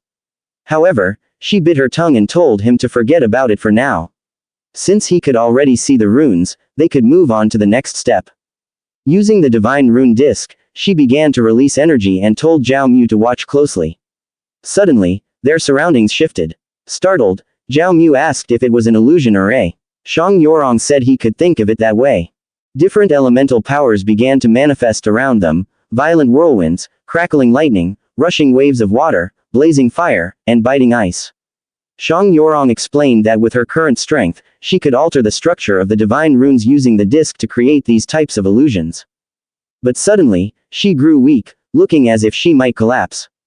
Zhao Mu caught her quickly and asked if she was alright. Shang Yorong replied that she was fine, explaining that manipulating divine runes consumes a massive amount of spiritual energy, which is why she felt drained. She gently pushed him away, saying she didn't need help. After putting the divine rune disc back in its box, she admitted that while her knowledge of arrays was high, she lacked talent in cultivation. To this day, she remained stuck at the peak of the foundation establishment realm. Zhao Mu asked if it was really that difficult for her to enter the core formation stage and if 5th grade Chaoyuan pills would help. Shang Yorong replied that she had even tried 6th grade Chaoyuan pills, but they had no effect. According to her master, her Dantian was naturally flawed and her spiritual veins didn't flow correctly. Unless she could get her hands on an 8th grade origin gathering pill, she had no hope of a breakthrough. Hearing this, an idea sparked in Zhao Mu's mind. With a smile, he looked at Shang Yorong and asked, if he could help her get those origin gathering pills, what would she be willing to give him in return? Shang Yorong quickly approached Zhao Mu, a faint sense of urgency evident in her steps as she told him that if he could obtain a grade 8 gathering yuan pill for her, she would buy it without hesitation no matter how expensive it was. She even added that she was willing to sell everything she owned if that was what it took to acquire the pill. Hearing the seriousness behind her words, Zhao Mu slightly stepped back as if carefully observing her reaction before calmly replying that senior sister Shang Yorong should already know that a grade 8 gathering yuan pill was not something that could simply be purchased with money alone. After hearing that, Shang Yorong fell silent for a moment and lowered her head slightly, seemingly wondering whether her offer was still lacking. Filled with hesitation and embarrassment, she softly admitted that if necessary, she was even willing to sell herself in exchange for the pill. Zhao Mu immediately reached out and held her hand, then smiled with a trace of cunning as he remarked that this made their discussion much more interesting. Because of that, Shang Yorong could not help but feel uneasy, as though there was something in the situation she had failed to fully understand and that she had unknowingly fallen into his trap. Not long after, Zhao Mu took out 3 pills from his belongings and mentioned that he just happened to still have a few gathering yuan pills with him, so he could give them to her for now. The moment Shang Yorong saw them, she let out a sigh and lightly shook her head, saying that they were only grade 5 gathering yuan pills and would no longer have much effect on her current level of cultivation. Even so, she did not refuse them. Instead, she accepted the pills, carefully stored them away, and still thanked Zhao Mu for his consideration. Zhao Mu merely chuckled softly, as though there was no need for him to say anything further.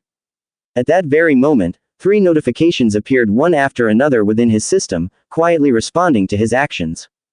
Because he had given away the grade 5 gathering yuan pills, several return effects were triggered. The first displayed a 200 times return, rewarding him with grade 6 heart nourishing pills. The second triggered a 50 times return, granting him grade 5 heart nourishing pills. Meanwhile, the final notification showed an astonishing 3,000 times return, which rewarded him with grade 8 gathering yuan pills.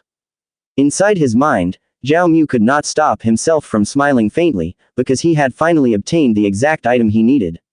He quietly glanced at the container hidden inside his clothes and thought to himself that there was probably no longer any way for senior sister Shang Yorong to escape the plan he had been slowly shaping according to his own intentions. However, in the middle of their moment, both of them were suddenly startled when they felt a violent tremor spreading throughout the area, as if an immense force had shaken the entire place. Zhao Mu frowned in confusion, wondering what could have caused such a disturbance. On the other hand, Shang Yorong immediately realized that the tremor was coming from the Great Mountain Protection Array. Without wasting any time, she flicked her finger, and in the next instant, 3 figures appeared before them and immediately bowed respectfully as they greeted her as senior sister. Shang Yorong wasted no time asking the 3 whether they had already discovered the reason behind the damage to the array.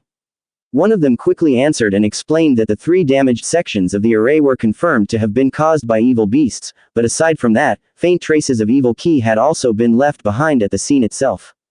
They further reported that the matter had already been sent to the core Holy Land, and according to the information they received, the Holy Sun personally intended to inspect the incident.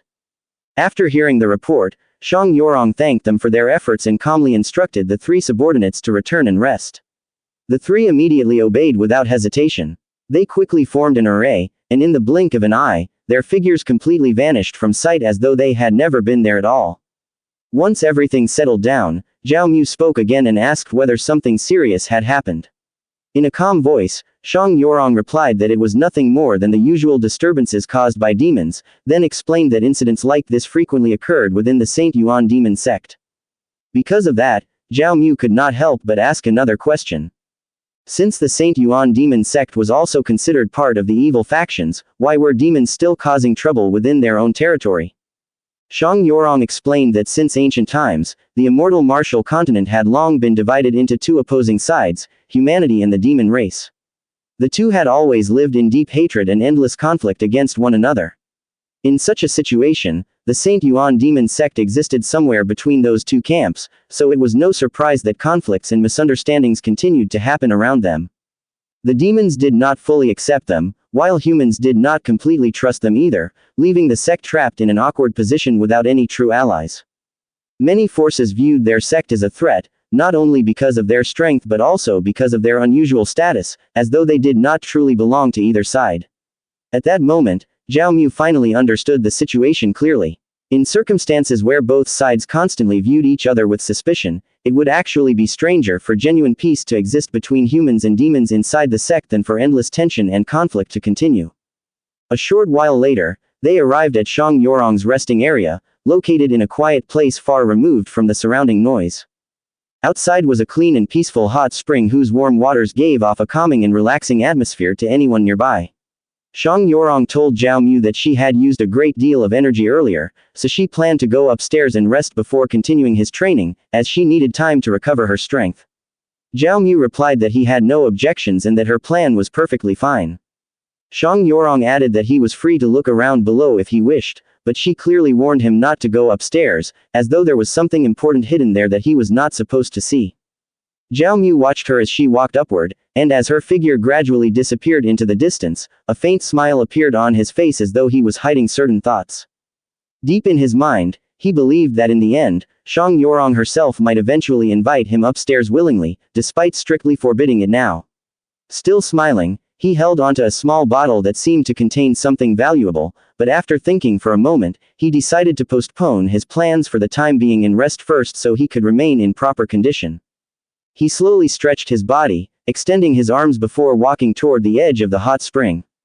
Carefully removing his outer robe, he gently lowered himself into the warm water, which immediately filled him with a soothing sense of comfort. As he relaxed there, he could not help but smile and mutter to himself that the disciples of the Saint Yuan Demon Sect truly knew how to enjoy life, since it seemed that almost every courtyard possessed its own private hot spring that could be used whenever desired. While soaking in the water and allowing his body to relax, Zhao Mu checked the remaining resources inside his system. He still possessed 7 million spirit stones, an amount that would already be considered enormous for most cultivators, yet he clearly understood that it was still far from enough for his continued cultivation and growth in strength. He knew that if he wanted to reach the 6th layer of the Foundation Establishment realm, he would require nearly 100 million spirit stones, an absurdly massive amount that could not be easily obtained through ordinary means. At that moment, he could not help but think about Long Tianxiang. If not for the support of the 3 elders and the Lady Saintess, there was no way Long Tianxiang would dare confront him directly. However, that did not mean the man lacked other methods to move against him. Because of this, Zhao Mu became even more aware that he needed to grow stronger as quickly as possible and prepare himself for whatever dangers might come in the future. As he continued thinking, he decided that his next move should begin with Shang Yorong, who seemed destined to play an important role in his plans. Once he felt sufficiently rested, he stood up and headed toward the staircase leading upstairs. But the moment he stepped upward, the array surrounding the area instantly activated. In the blink of an eye, countless weapons materialized around him, all pointing directly at his body as though they were ready to attack at any moment. From inside the room, Shang Yorong's voice immediately rang out, asking what exactly he intended to do and why he had come there. Zhao Mu felt slightly nervous from the sudden situation, but he maintained his composure and calmly answered that he was merely curious about what was upstairs. He explained that he had sensed something strange and unfamiliar from above, something he could not quite describe. He even added that she should not be angry, because he truly had no ill intentions.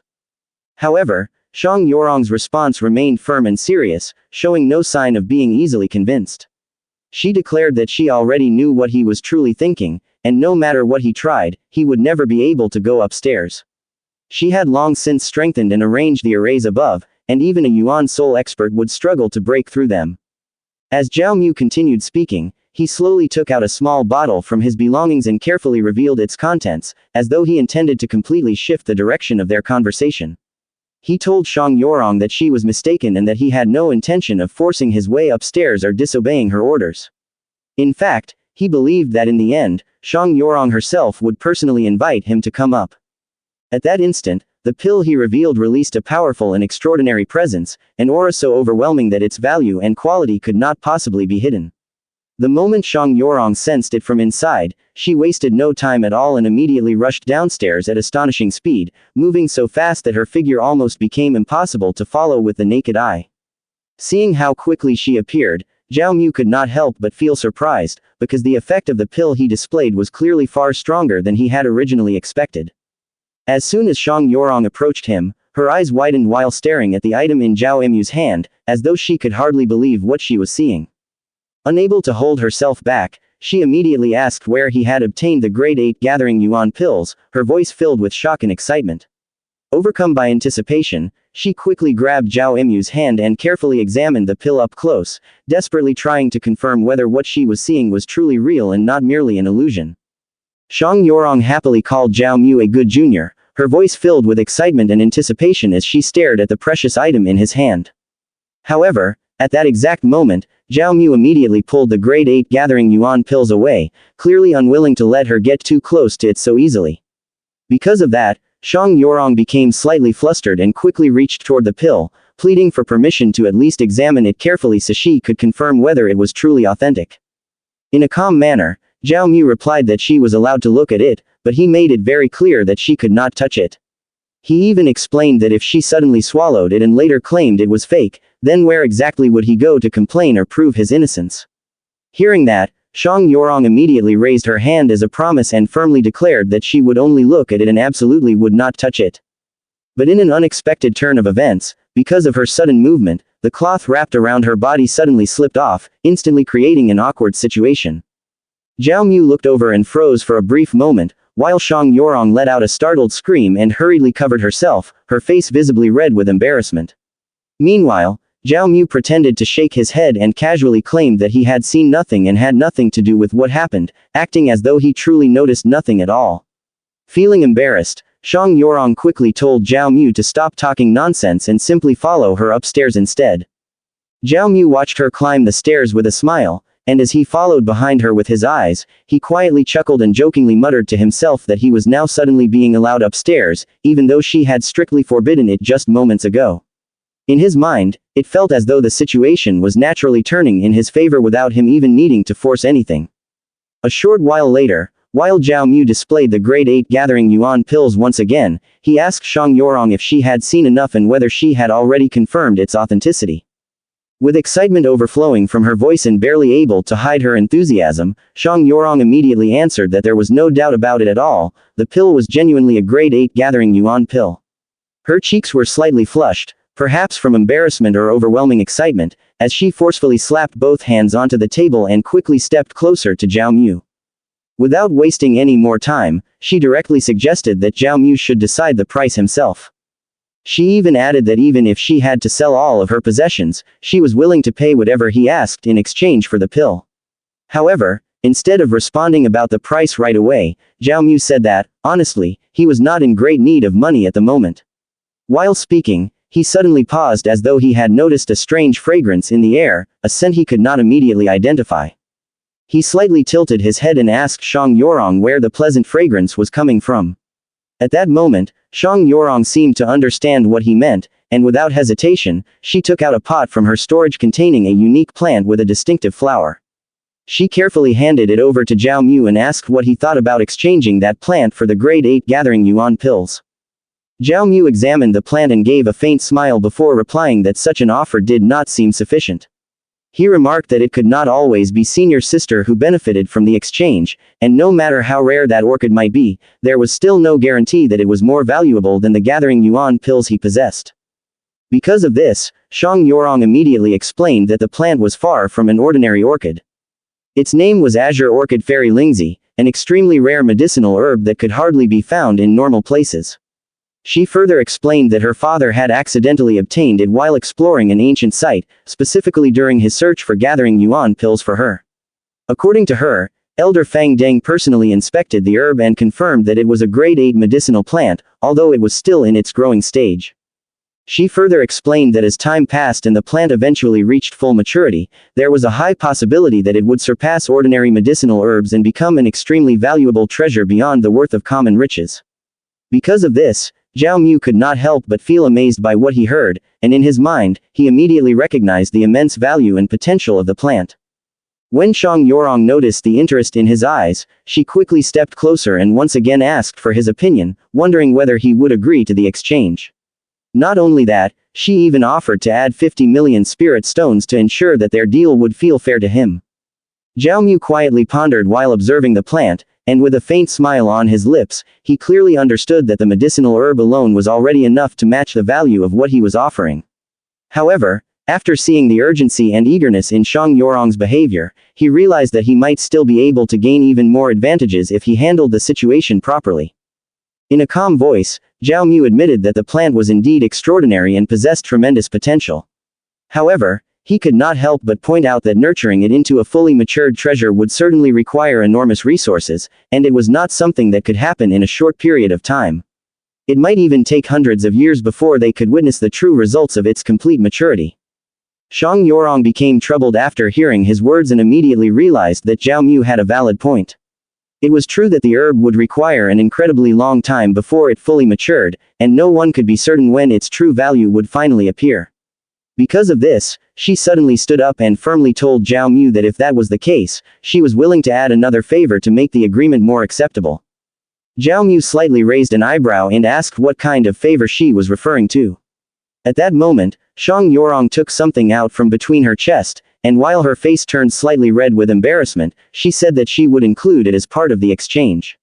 When she finally revealed it, a red bra appeared in her hand.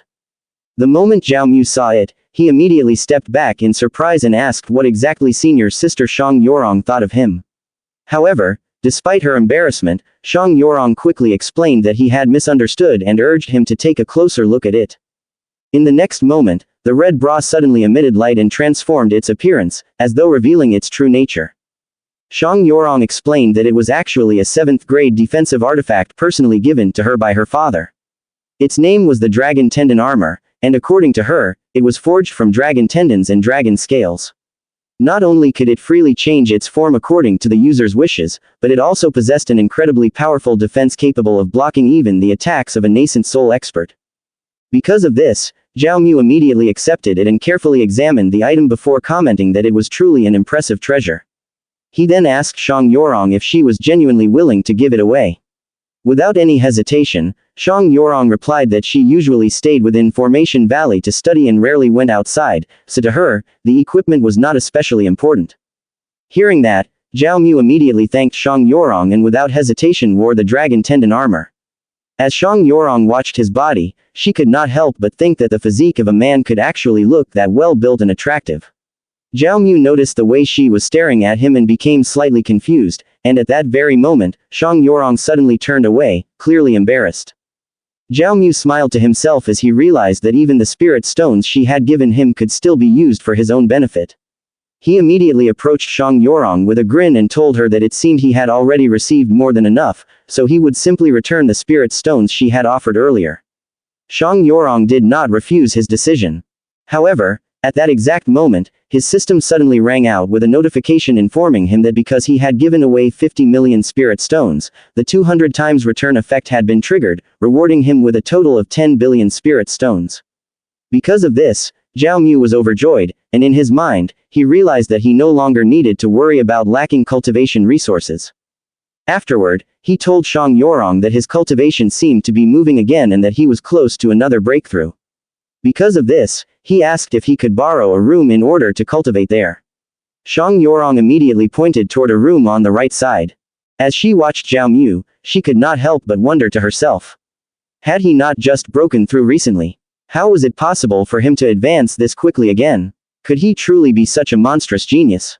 Meanwhile, Zhao Mu immediately entered the room and sat down inside. Without wasting any time, he ordered his system to begin the cultivation process. Using the massive amount of spirit stones he possessed, he instantly started his cultivation. 3 days later, while Shang Yorong continued waiting outside, she could not help but ask herself what exactly was happening with Zhao Mu inside the room. Within the chamber, Zhao Mu's entire body radiated an intense blazing energy. Because of its overwhelming power, his muscles gradually expanded while his clothes slowly began to tear apart. At that moment, a notification appeared from his system informing him that he had successfully reached the 8th level of Foundation establishment. As he looked at his own body, Zhao Mu felt slightly disappointed and thought to himself that 100 billion spirit stones had only managed to bring him this far. Even so, he could not deny that the effects on his body and cultivation were enormous, so he still remained satisfied with the results. His thoughts were suddenly interrupted when he heard a voice laughing nearby, sounding as though it was teasing him while asking if he had broken through once again. Zhao Mu was startled when Zhou Siliong suddenly appeared before him as if he had been there for quite some time already, greeting him warmly while calling him his good disciple. Before he could even answer, Zhao Mu immediately bowed respectfully to his master and politely greeted him to show respect for his presence. Zhao Mu told his master that senior sister Shang Yorong had taught him many of the basic principles of formations, and that he could already feel the movement of the divine runes. However, Zhou Siliong lowered his voice and said that was not what he meant. Zhao Mu became confused and asked what he was actually referring to. With a smile on his face, Zhou Siliong looked at Zhao Mu and asked what he thought about Shang Yorong. Did he perhaps like her? Zhao Mu was caught off guard by the question and could not answer immediately. Because of this, Zhou Siliong decided to speak honestly. He explained that Shang Yorong's background was far from ordinary. She came from the depths of the 10,000 demon forest and belonged to the royal bear clan. He further revealed that her father was a powerful cultivator in the Tribulation Crossing realm and possessed enormous influence among the demon races. If Zhao Mu were to marry Shang Yorong, he would no longer need to struggle for the next 1,000 years.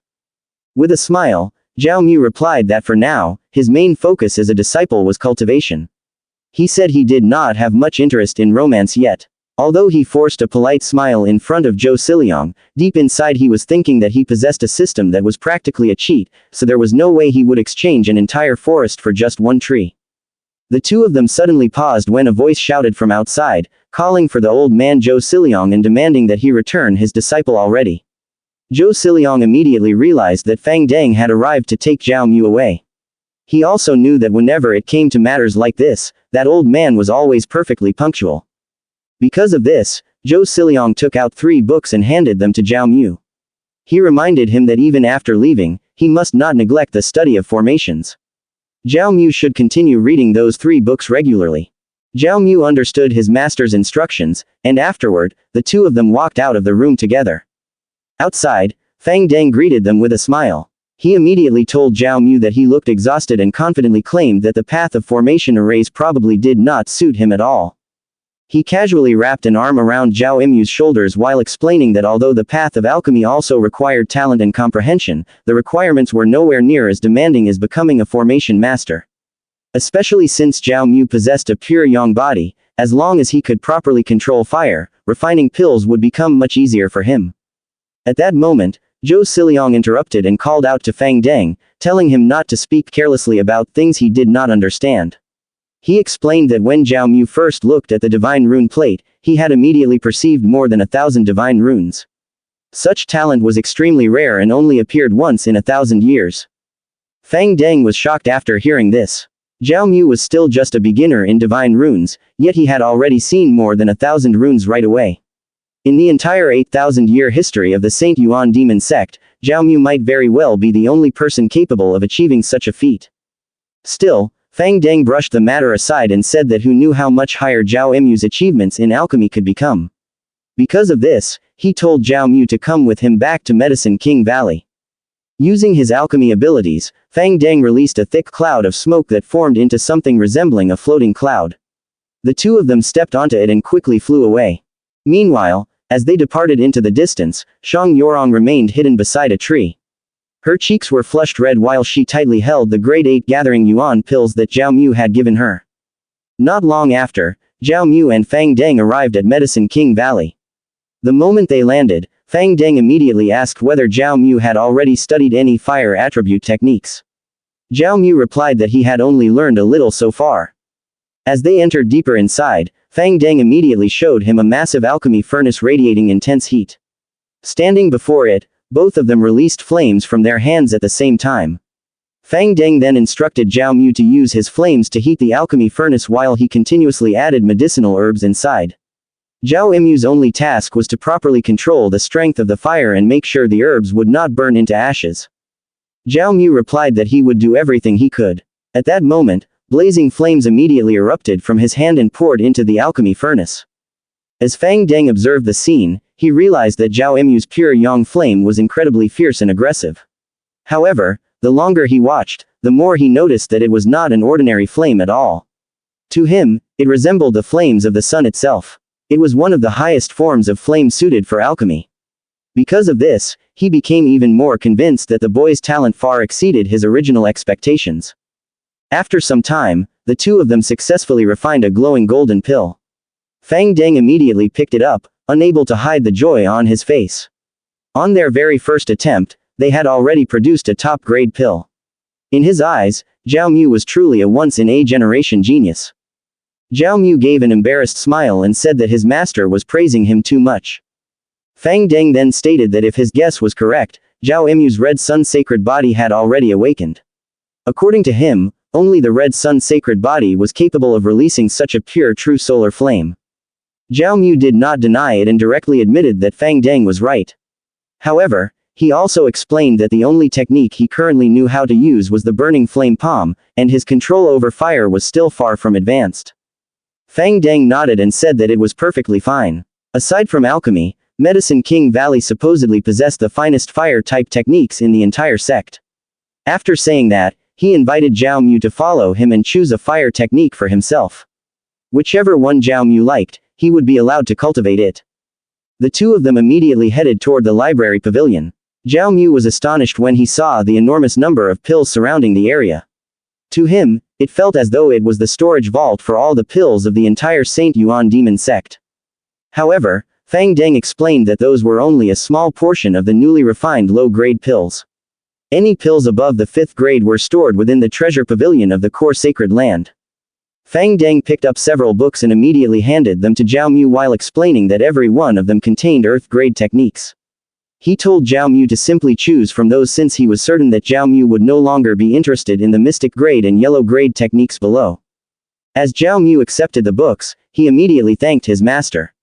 He carefully examined them one by one, including the Heavenly Flame Demon Art, the Crimson Flame Tyrant Scripture, the Blood Rainbow Abyss Flame, the Ashura Sun Vegetation Art, and finally the Endless Vitality Art.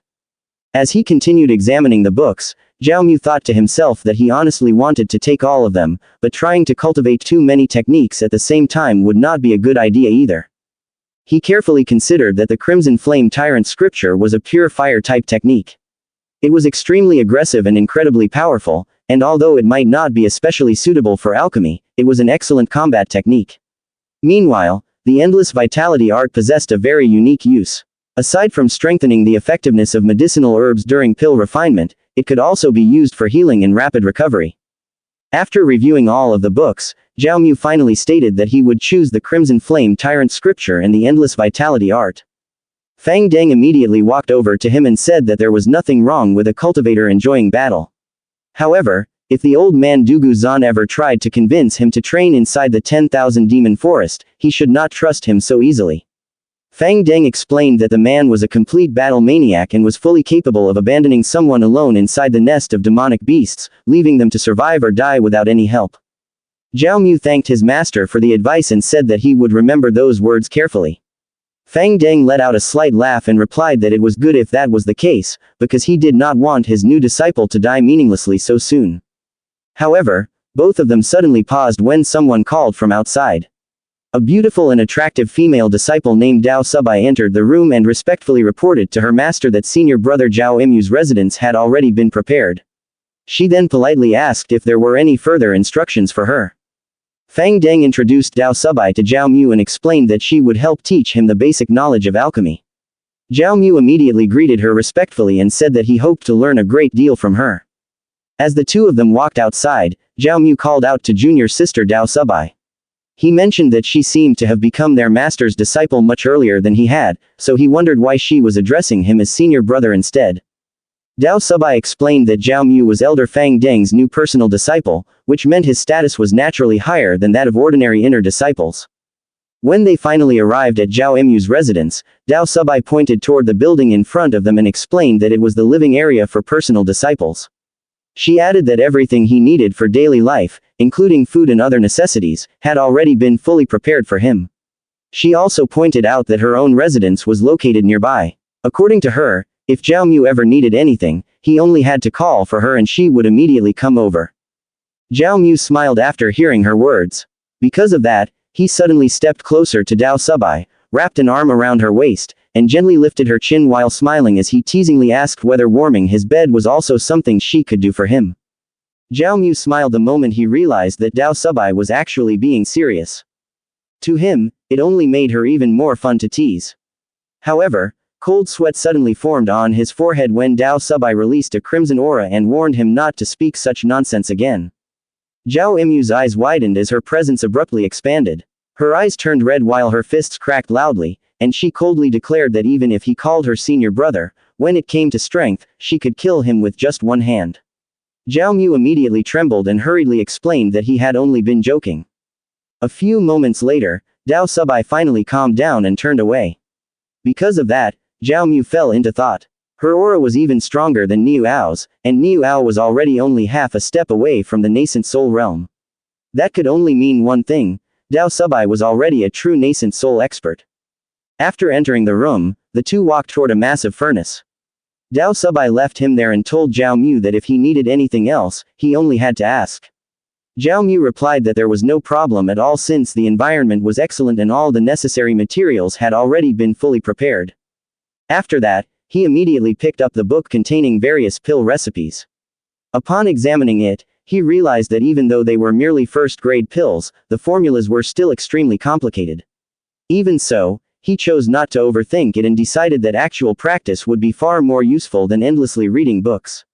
Besides, this was also the perfect chance for him to train the two cultivation techniques he had obtained earlier. He began placing the ingredients inside while simultaneously using the Crimson Flame Tyrant scripture and the Endless Vitality art. Soon afterward, he heated the pill furnace and controlled the flames in his palms. Through the mouth of the furnace, he carefully refined the pills, and only a short while later, 3 shining pills emerged from within. He quickly picked them up and inspected them closely. A faint smile appeared on his face. Although their appearance was not particularly impressive, he was still satisfied since this was his very first successful attempt at creating pills. Meanwhile, through Fang Deng's ability, he was able to watch everything Zhao Mu was doing directly from a screen. A slight smile appeared on Fang Deng's face as he realized that Zhao Mu truly was a genius. He possessed talent in both formations and alchemy. However, what impressed him even more was the fact that Zhao Mu had managed to pass the 4th floor of the Heaven Ascension path while only possessing Foundation Establishment realm cultivation. At that moment, Du Guzan suddenly interrupted and remarked that Zhao Mu's true talent seemed to lie in combat instead. He admitted that he was far more interested in seeing Zhao Mu's future performance inside the Blood Battle Hall. Fang Deng let out a sigh and explained that humans were naturally superior to demons when it came to alchemy and formations. However, in direct combat, demons always crushed humans because of their overwhelming physiques and powerful bloodlines. He sincerely hoped that the arrival of this young man would bring new hope to the human cultivators who had long carried resentment in their hearts. 3 days later, Zhao Mu was nearly out of breath and covered in sweat from his relentless training. Ordinary first-grade pills were scattered everywhere around him, although among them were also several pills of much higher quality. In his opinion, his current level was not bad at all. However, he suddenly turned his head when someone knocked on the door. Not long after, Dao Subai entered while carrying items meant to replenish spiritual energy and physical strength. Zhao Mu hurriedly accepted them and said the timing was perfect because his spiritual energy had already been completely exhausted. He immediately thanked senior sister Dao Subai. Dao Subai did not answer right away, especially after noticing the enormous number of pills surrounding the room. She could not help but ask Zhao Mu whether he had personally created all of them himself. Zhao Mu calmly answered yes. Afterward, Zhao Mu asked Dao Subai whether the quality of the pills seemed somewhat poor. He explained that the flames of his pure yang body were simply too violent, making it difficult for him to properly control the heat. Hearing that, Dao Subai briefly wondered whether Zhao Mu was merely showing off. But after a moment, she simply turned around and remarked that someone capable of becoming Elder Fang's personal disciple truly was an alchemy genius. However, if Zhao Mu wanted to ask questions about alchemy, then she was not the right person to consult, since she was not actually an alchemist herself. Hearing that, Zhao Mu fell into deep thought. Dao Subai was not even an alchemist, yet she stayed within the Medicine King Valley and possessed incredibly powerful cultivation. In his opinion, junior sister Dao Subai was clearly hiding many secrets. After a moment, Zhao Mu told Dao Subai that he had acted somewhat rudely before and still had not properly apologized to her. He then took something out from inside his robes and handed it over while saying that it was a small gift as an apology. He sincerely hoped that junior sister Dao Subai would accept it. Dao Subai appeared slightly surprised, but in the end, she still accepted what Zhao Mu had given her. At that exact moment, a faint smile appeared on Zhao Mu's face as his system suddenly sounded with a notification. He had given away a 4th-grade Windwalker pill, which triggered a 1,000 times return reward, allowing him to obtain a 7th-grade Windwalker pill. Right after that, another notification immediately followed. He had also given away 34th-grade Foundation Establishment pills, which triggered a 300 times return reward and rewarded him with a 7th-grade Spirit Gathering pill. Dao Subai became confused when she noticed Zhao Mu smiling at her for no clear reason. Meanwhile, inside Zhao Mu's mind, he could not help but think that she was not only beautiful but also incredibly valuable. The rewards he obtained this time were truly excellent. It seemed he would have to visit this place more often in the future. Suddenly, both of them paused when they heard a voice calling for them to come outside. Zhao Mu and Dao Subai immediately walked out together. The moment they stepped outside, Zhao Mu quickly cupped his fists respectfully and greeted his master. However, Fang Deng simply told him that there was no need to be overly formal. He said that he had already witnessed Zhao Mu's progress over the past few days. Afterward, Fang Deng explained that the next step would be for Zhao Mu to accompany Du Guzan to the Blood Battle Hall. When Zhao Mu saw that Du Guzan appeared completely exhausted and out of breath, he immediately asked what had happened to him. Du Guzan replied that he had merely dealt with a few blind fools looking for trouble. He further explained that the area around the sect had not been peaceful recently. The demons inside the Myriad Demon Forest had started becoming active once again, and he originally planned to bring Zhao Mu there for training. However, it seemed that now was not yet the right time. At that moment, Zhao Mu suddenly remembered what Shang Yorong had mentioned earlier about demons attempting to damage the sect's mountain protection formation array. And now, even Du Guzan had personally gone out to deal with another problem. Because of that, Zhao Mu finally realized that the Saint Yuan Demon Sect had indeed become unusually chaotic lately. Dugu Zan immediately said that it would be better for Zhao Mu to simply come with him directly to the Blood Battle Hall instead. Zhao Mu naturally did not object, though inwardly he was already convinced that the Saint Yuan Demon Sect had truly not been peaceful these past few days. Afterward, he quickly bid farewell to Fang Deng and stated that he would be leaving.